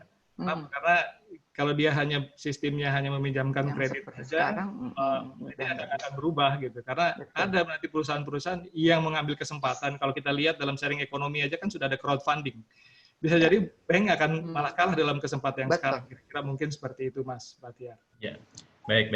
Terima kasih. Ini ada beberapa pertanyaan, tapi sepertinya sudah terjawab. Bagaimana the new normal untuk bisnis transportasi dan pariwisata? Tadi saya lihat di bagian Pak Diki itu ada kelihatan kan skema-skemanya gitu. Itu menarik juga ya. Saya sendiri nggak kepikir, memang perlu re-imagination ya Pak Diki ya, output dari manajemennya itu ya. Makanya tadi berpikir beyond. Ya, betul. Itu harus ada foresight terhadap new normal itu. Kita kalau bisnis kan logikanya harus bikin skenario ya. Iya. Bikin skenario itu kalau dalam film kan juga nggak cuma satu skrip ya Bu Lin ya. Enggak. Makanya itu saya menyebutnya berpikir beyond. Enggak bisa yang bau, business as usual lewat itu. Betul. Jadi kita harus lihat bagaimana ke depannya apa yang terjadi. Pak Heri. Iya. Oke. Baik. Ini ada juga pertanyaan tapi mungkin sebagian sudah terjawab. Jadi Ibu, bagaimana dengan keadaan COVID-19 ini, masyarakat beralih ke model belanja online atau e-commerce dan ini berdampak banyaknya toko seperti Ramayana, Matahari menjadi tutup dan PHK karyawan. Ini kayaknya tadi ya Bu ya, perubahan perilaku orang dengan sendirinya. Nah, ini bukan lagi perubahannya secara gradual, tapi yang shutdown sama short notice tadi. Ya, jadi saya pikir ini. Kemudian peran SB bagaimana tadi sudah terjawab di UMKM, memang perlu moral education, jadi kita mesti di riset ulang nih cara kita belajar mahasiswa dan berkontribusi ke society gitu ya. Kemudian berikutnya pengembangan digital dari Pak Indra Suryawan. Ada dari Econometric nih, nggak keluar namanya nih. Total faktor productivity perlu direview ya untuk strategi pengukurannya. Ya silakan Bu Lin sama Mas Diki. Ya, betul. Ini juga yang jadi isu dengan WFH, dengan LFH dan SFH. Kita sebetulnya mengandalkan seluruh produktivitas, efektivitas kerja kita itu ke kecanggihan koneksi. Itu kan, jadi harus dicatat, ini tergantung kecanggihan koneksi. Kayak sekarang kita bisa bicara segala macam, kalau tahu-tahu shutdown koneksinya, nggak bisa apa-apa. Sehingga ukuran-ukuran produktivitas, kemarin kami juga rapat, agak ini juga, nggak bisa ukuran produktivitasnya menggunakan tolok ukur pada saat kondisi yang bisa misalnya dikoreksi, bisa apa. Kalau contoh kan nggak bisa. Misalnya, ini karena lagi kerjakan, tahu-tahu mati internetnya, sehingga harus dicek, di riset dan sebagainya. Orang kadang-kadang, loh itu kan tinggal komputer aja. Ada pekerjaan-pekerjaan yang ukuran produktivitasnya itu tidak bisa diulang begitu. Jadi ada hal yang harus ini jelas tadi pertanyaannya bagus sekali. Ukuran-ukuran dan indikator-indikator produktivitasnya dengan WFH dan dengan non-WFH tentu saja akan berbeda. Ini juga salah satu input beberapa perusahaan yang kalau saya pelajari di Singapura, kemudian di Malaysia segala macam, mereka sudah mulai memetakan. Mungkin itu ancang-ancang pada saat masuk tadi reimagination dan sebagainya. Karena ternyata ada pola-pola pekerjaan yang lebih produktif dilakukan dengan WFH. Itu akan tetap dikerjakan. Ada ternyata kelihatan setelah di mapping pekerjaan yang seperti ini pantesan produktivitasnya selalu rendah karena sebetulnya tidak cocok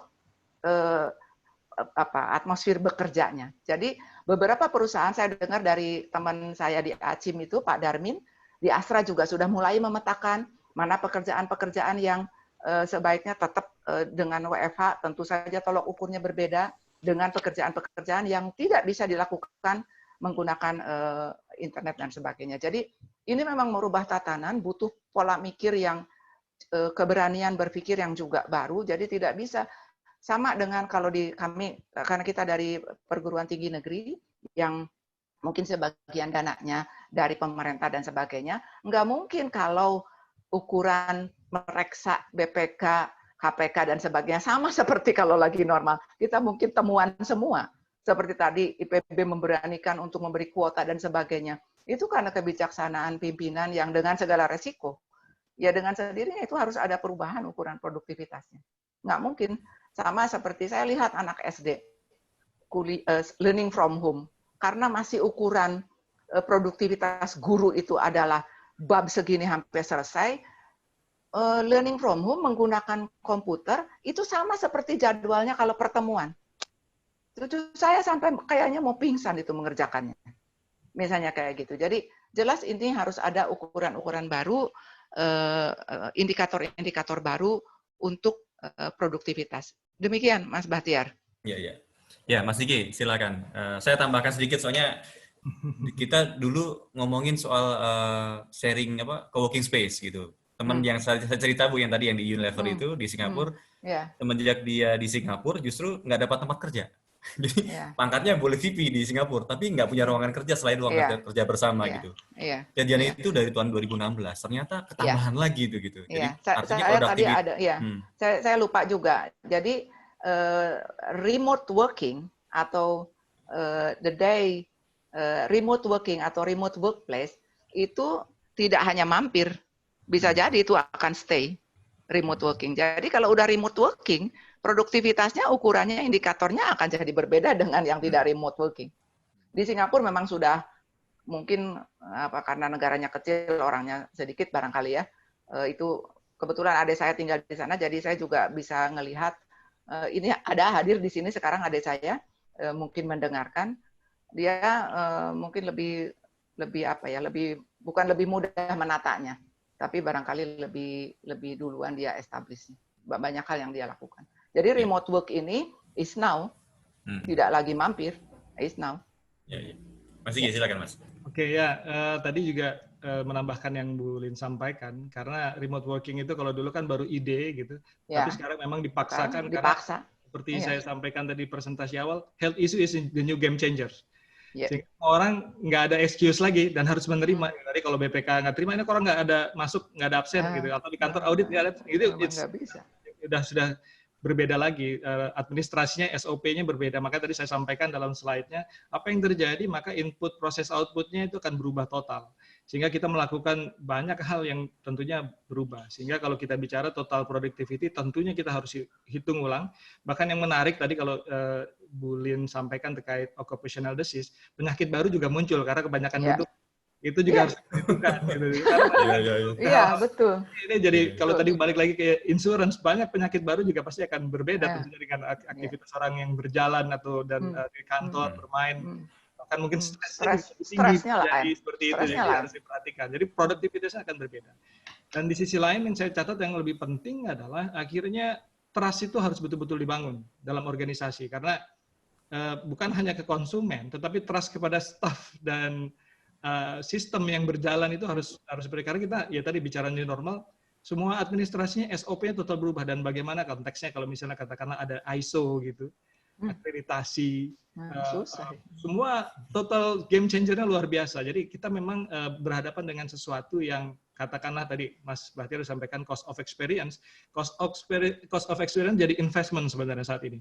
Investment for the new business, for the new venture, dan new entrepreneurship yang mungkin this is kalau yang tadi disampaikan contoh pendidikan 2038 kita akan digantikan oleh komputer dan segala macam dan sekarang bisa terjadi begitu orang lebih cepat karena apa begitu pendidikan tadi seperti Bu Lin sampaikan dikasih schedule seperti sekolah biasa protes kenapa di rumah tuh anaknya nggak cuma satu ada 3 komputernya 1 gimana nggak mungkin sehingga ada perubahan belum lagi bapaknya ikut stres ibunya ikut stres gitu biasa banyak stres kan di rumah akhirnya kita bisa lihat kayak kasus di Wuhan itu begitu work from home lockdown segala macam tingkat perceraian banyak itu meningkat.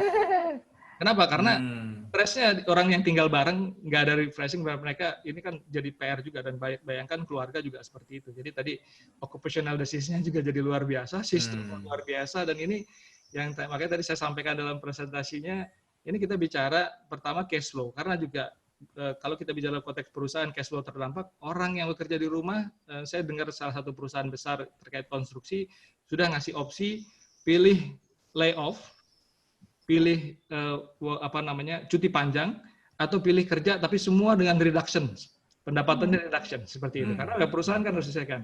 Sehingga orang di rumah juga ada masalah cash flow kan, dan dia juga harus mengatur juga sistem di dalam rumahnya. Jadi reformattingnya bukan hanya dalam bisnis tentunya, pada akhirnya pada kehidupan orang kehidupan berubah. Kehidupannya diinstal ulang. Install ulang, betul seperti itu. Oke. Ternyata saya nemu profesi baru ya, merit consultancy ya, berarti itu mungkin jadi penting nanti. Baik, ini sebelum saya lanjut ke pertanyaan yang dari via chat, saya pengen ada dari audiens yang mau nanya secara langsung, silakan Resen. Boleh screen-nya dikecilkan biar saya bisa kelihatan all videonya, host. Ada yang ini, ada yang mau langsung? Saya bacakan chat ini, saya lihat pertanyaannya. Saya akan lanjutkan dengan chat, tapi saya coba kasih opsi dulu untuk beberapa Bapak Ibu yang pengen nanya langsung ke dua pembicara kita. Ya, sambil Mas Bahtiar lihat-lihat yang mau tanya, saya tadi mau menambahkan yang Bu Lin tadi yang terkait itu. Total productivity yang menarik adalah dengan work from home itu sebenarnya kesempatan orang yang disable bekerja lebih produktif jauh lebih banyak. Iya. Mereka sudah terbiasa soalnya. Mereka sebenarnya lebih terbiasa. Kita yang gagap-gagap. Mereka tidak gagap sebenarnya, bahkan lebih bisa jadi jauh lebih produktif dibandingkan orang yang dari biasa bekerja di jalan kemudian tiba-tiba harus di rumah. Itu kita yang gagap. Iya. Oke. Baik, ada Bapak Ibu? Kalau boleh. Silakan dengan Pak siapa ini, Pak Ujang? Ya, Pak Ujang. Ya, silakan Pak Ujang. Assalamualaikum warahmatullahi wabarakatuh. Waalaikumsalam. Warahmatullahi wabarakatuh. Teh Lina, Pak Diki, ya. Ini ada pengalaman sedikit nih Bu terkait saya kan mengelola kampus Sukabumi ini masalah internal sebenarnya. Jadi ini kan harus penyerapan anggaran itu sesuai dengan proposal yang sudah kami lakukan ya, sudah diajukan.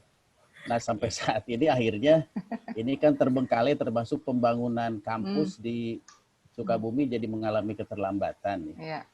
Proses pencairan tahun ini saya sudah ajukan ke Jawa Barat, juga di Jawa Baratnya karena kasus COVID ini jadi akhirnya terbengkalai. Nah beberapa yang sudah anggarannya ada di kita, itu saya sudah konsultasikan ke Direktorat Keuangan.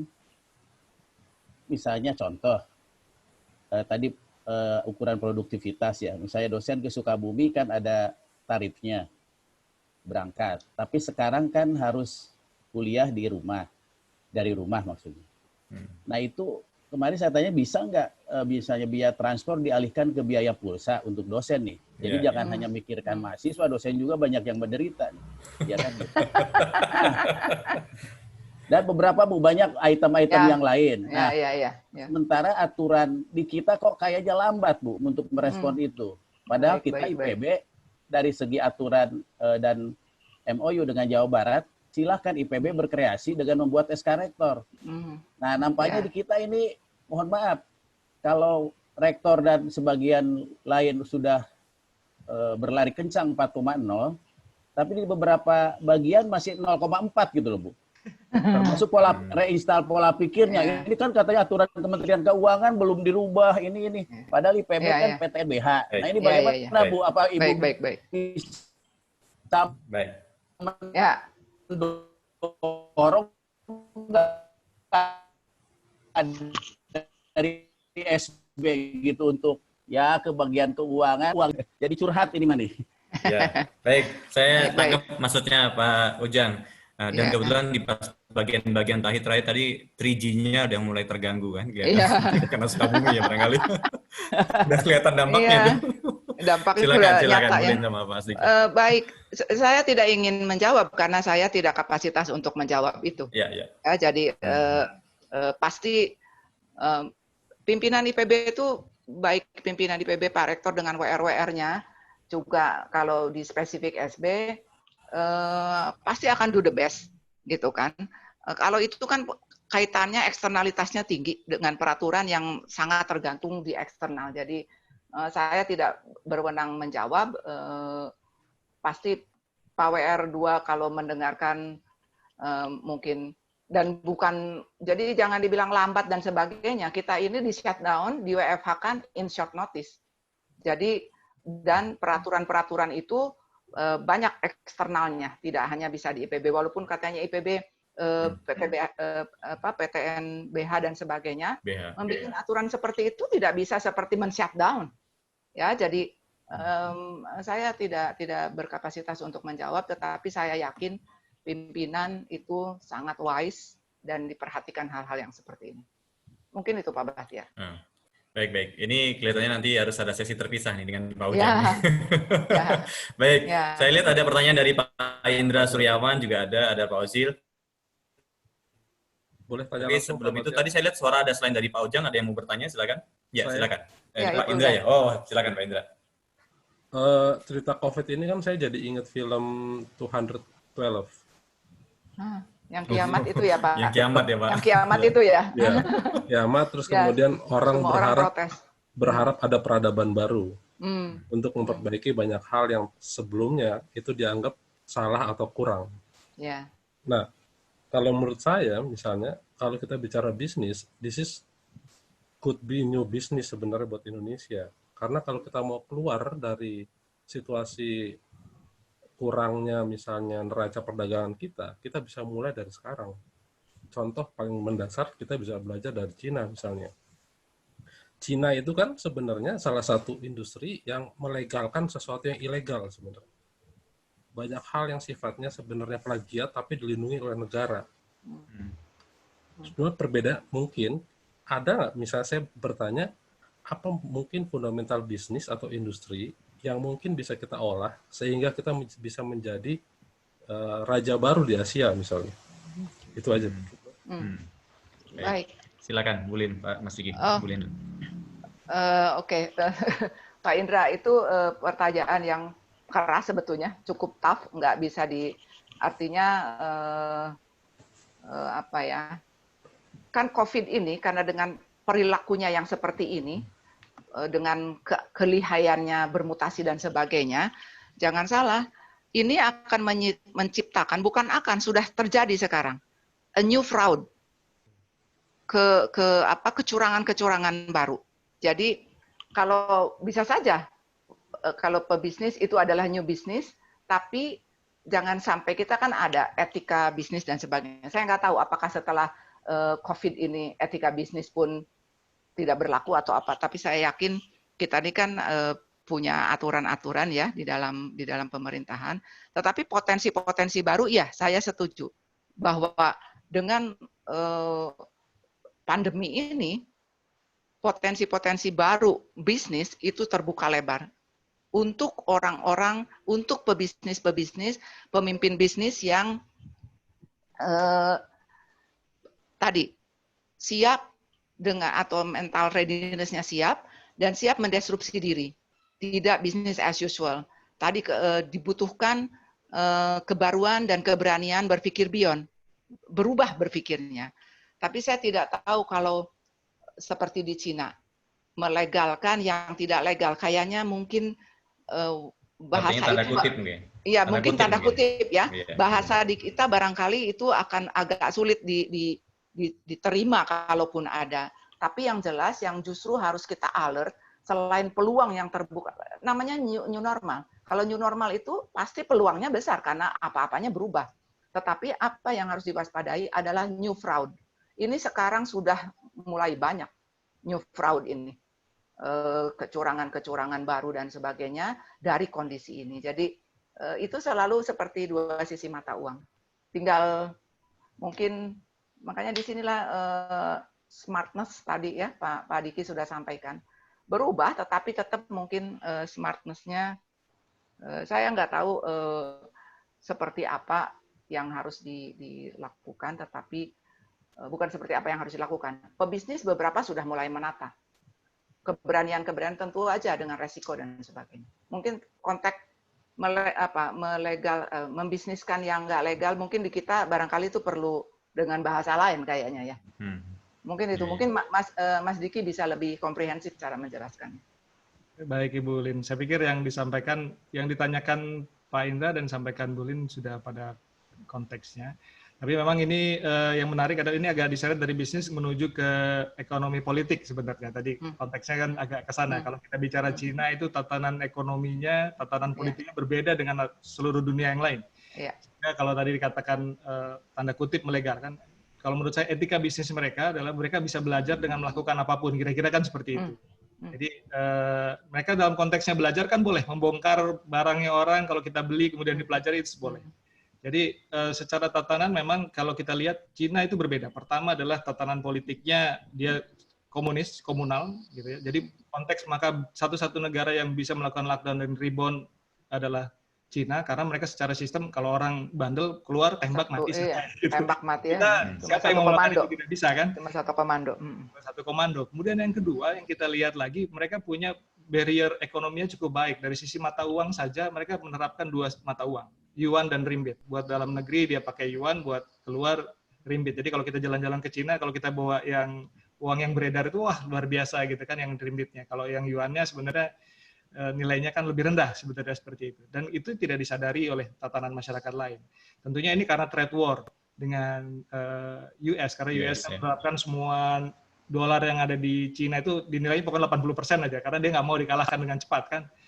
Sehingga kalau kita lihat kesempatannya betul, dan jangan lupa bahwa memang ekonomi Cina karena berbasis komunis, dia kan basisnya rumah tangga awalnya.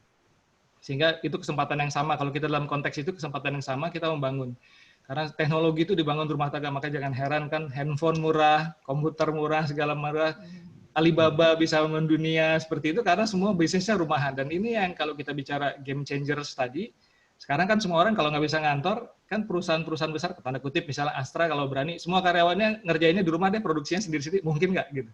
Itu kan bisa seperti itu. Dan kalau misalnya tadi kita bicara untuk, tadi saya bilang worst case scenario-nya itu kita bicara deglobalization, kita lihat inward looking, kesempatannya betul memang kita bisa melakukan produksi-produksi di dalam negeri. Tapi arahnya kemana? Nah ini yang perlu reimagination lagi. Kita nggak bisa meniru apa yang sudah ada gitu, karena kita bicara apa tatanan hidup ke depan seperti itu. Dan ini yang menariknya. Dan memang dan itu ada pengaruhnya antara sisi ekonomi politik dengan bisnis. Dan ini nanti diskusinya akan menarik lagi. Akan menarik lagi. Ke sana gitu ya. Tapi dalam konteksnya bisnis kan tetap harus merespon duluan nih.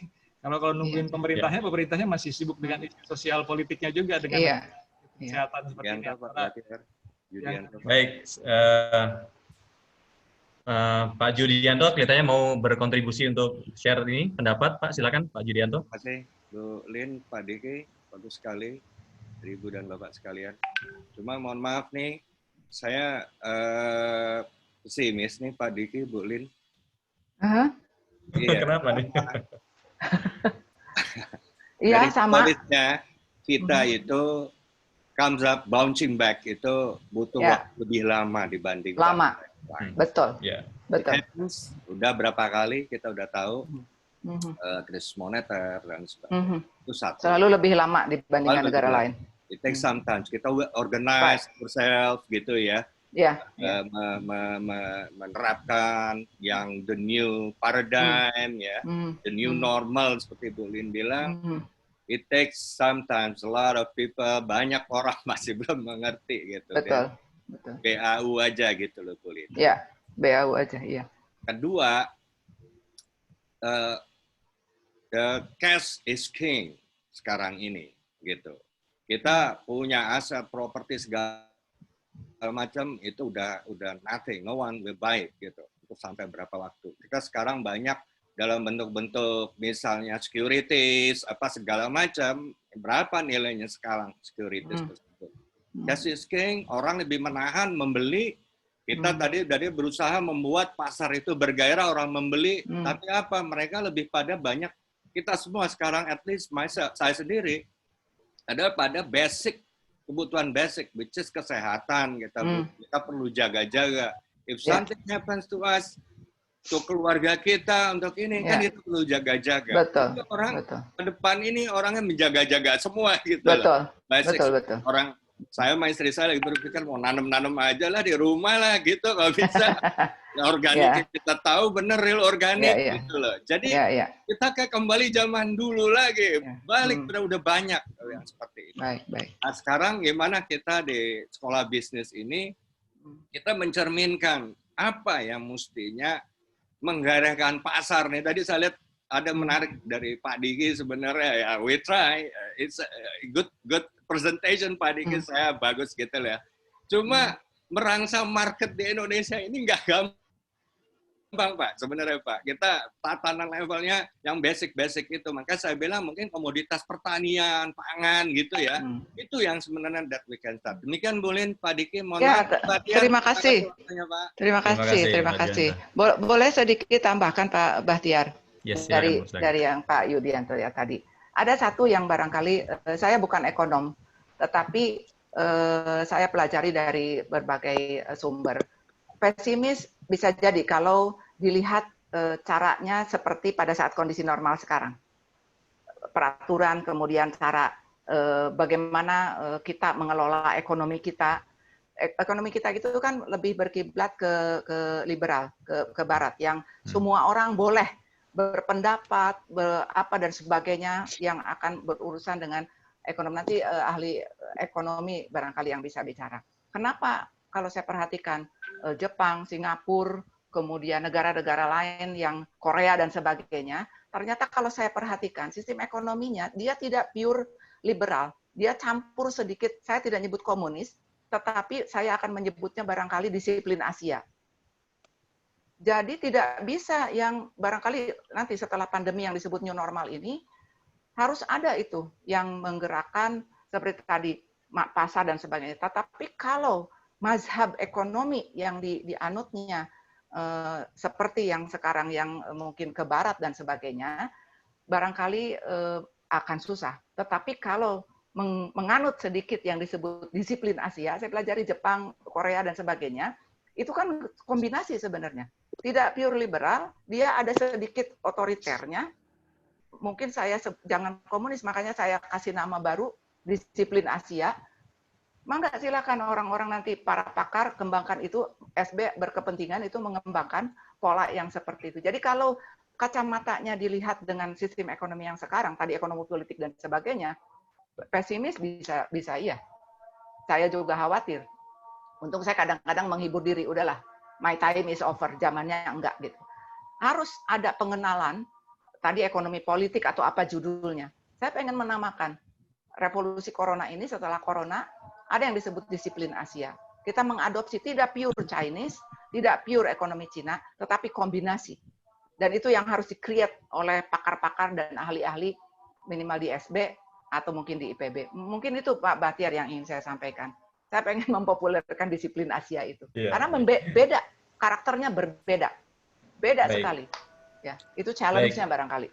Baik. Sebelum ke Mas Diki, saya kebetulan nih khawatir ada banyak mahasiswa yang nanya, Bu. Jadi harus saya sum up gitu, saya baca dari semua chatnya. Tapi kurang lebih sekalian nanti sebagai closing buat Bu Lin dan Mas Diki, ada banyak ternyata struktur ekonomi di Indonesia itu didominasi oleh manufaktur dan sektor pertanian, di mana dia tuh padat karya, sehingga human mobility-nya tuh emang sudah dihindari gitu. Nah, penyerapan tenaga kerja kan jadi salah satu indikator pembangunan biasanya sementara itu. Nah, ini bagaimana supaya bisa tetap kompetitif, karena tadi banyak aktor yang secara fisik itu tidak bisa dihilangkan dengan online. Misalnya ada mahasiswa nanya, ini kan saya masuk lab kan masuk main di alat lab kan tetap harus fisik, tidak bisa didaringkan gitu. Atau petani, penyuluh pertanian yang dia sebenarnya berinteraksi langsung dengan petani untuk membina, jangan-jangan membinanya bukan lagi hanya sekedar membina bagaimana tanaman sebagai bagus, tapi bagaimana mengelingkan dia ke industri yang ada di demand, jangan-jangan begitu cara perubahan yang terjadi di masyarakat gitu. Nah, saya sum up dari beberapa pertanyaan mahasiswa, mungkin sekaligus sebagai closing buat Bu Lin dan Pak Diki. Saya persilahkan karena di waktunya kebetulan saya pengen baca semuanya, tapi ternyata responnya luar biasa. Saya mohon maaf kepada para partisipan yang tidak bisa saya baca satu-satu. Juga saya mohon maaf pada partisipan yang mungkin tidak bisa saya kasih kesempatan lagi untuk bertanya, tapi insya Allah kita akan diskusi lagi di BTS 2. Silakan, Bu Lin sama Pak Diki. Iya, baik. Seperti di slide terakhir paparan saya, untuk masuk ke new normal ini memang kalau Mas Diki mengistilahkannya imaginary thinking, kalau saya mengistilahkannya lebih perlu kebaruan dan keberanian berpikir beyond.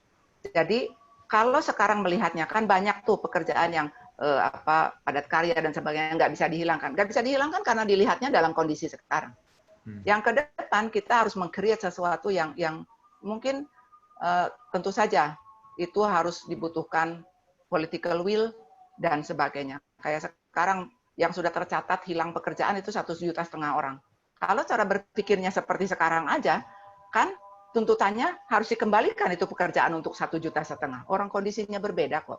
Mungkin ada pekerjaan-pekerjaan bentuknya lain yang tetap bisa menyerap tenaga kerja. Tetapi karena bisnisnya juga beda, pekerjaannya juga beda, banyak profesi-profesi yang akan hilang dengan sendirinya.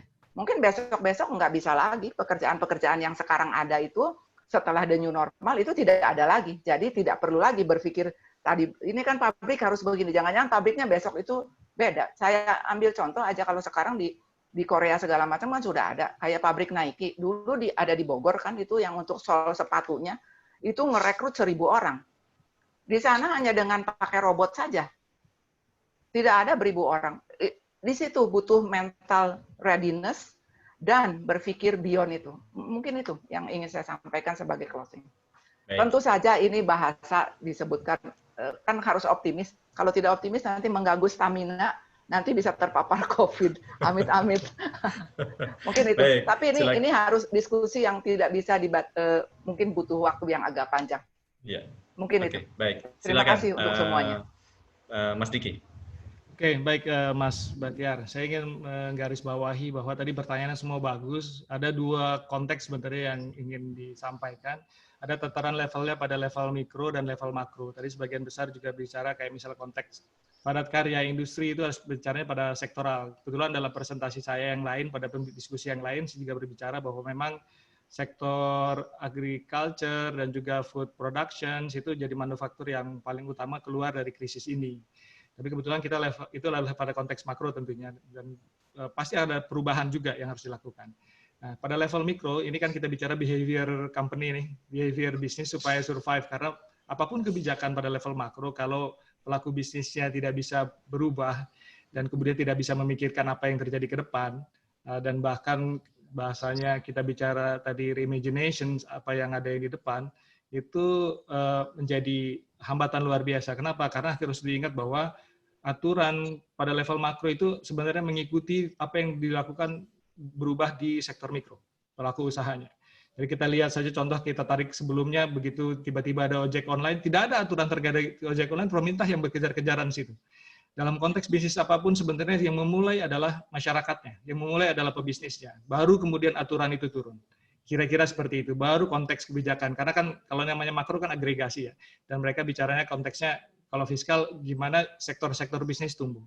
Jadi perubahan sektor bisnis inilah yang kita bahas kali ini, dan saya yakin mungkin nanti di BTS lain, tadi Bu Lin juga sampaikan, yang bicara pada konteks ekonomi politik yang lebih besar, yang responnya lebih besar, kita bicara, nah itu bisa disampaikan lebih tepat seperti itu. Jadi tentunya tadi sampaikan apakah kita pesimis atau kita optimis. Sebenarnya konteksnya kalau kita bicara new normal, kita konteksnya bicaranya pesimis semua sebenarnya ini. Yeah.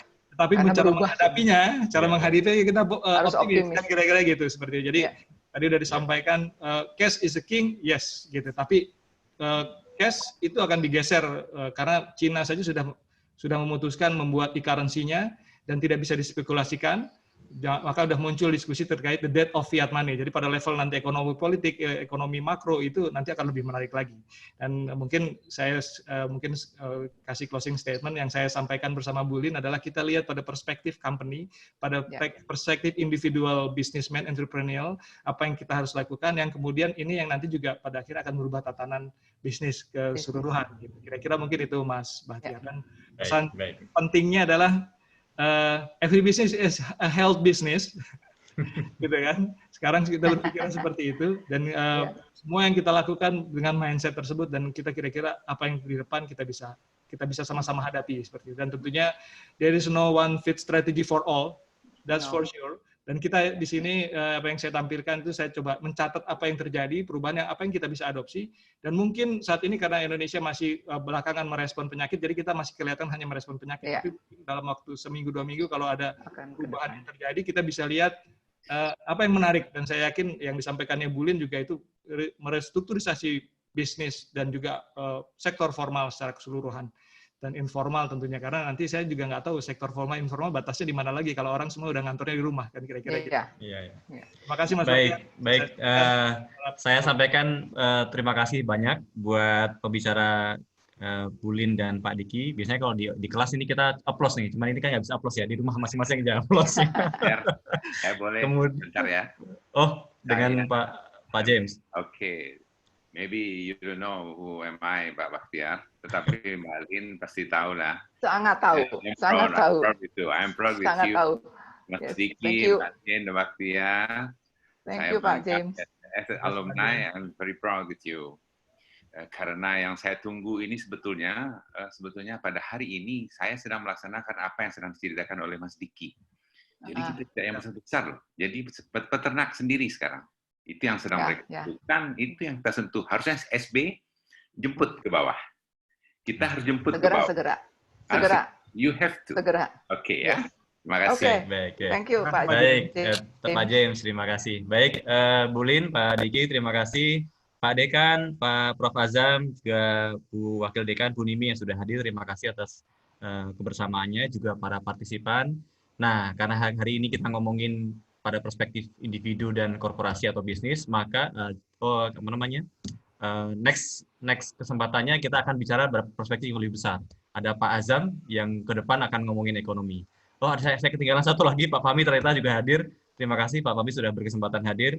Baik, saya tutup pertemuan kali ini dengan harapan semoga badai ini segera berlalu, segera bisa bangkit kembali, kemudian ekonomi bisa tumbuh, dan semoga Allah memberikan kita selalu rasa optimis untuk menatap semua masa depan yang akan kita hadapi di masa mendatang.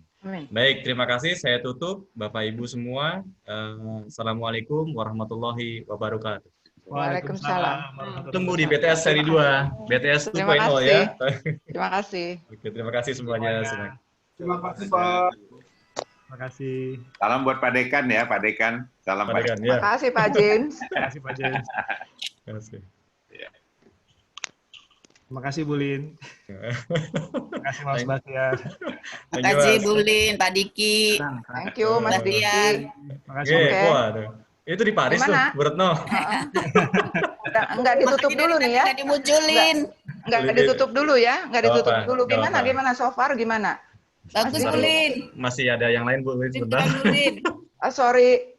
Oke. Kita tutup dulu atau gimana? Enggak usah ya?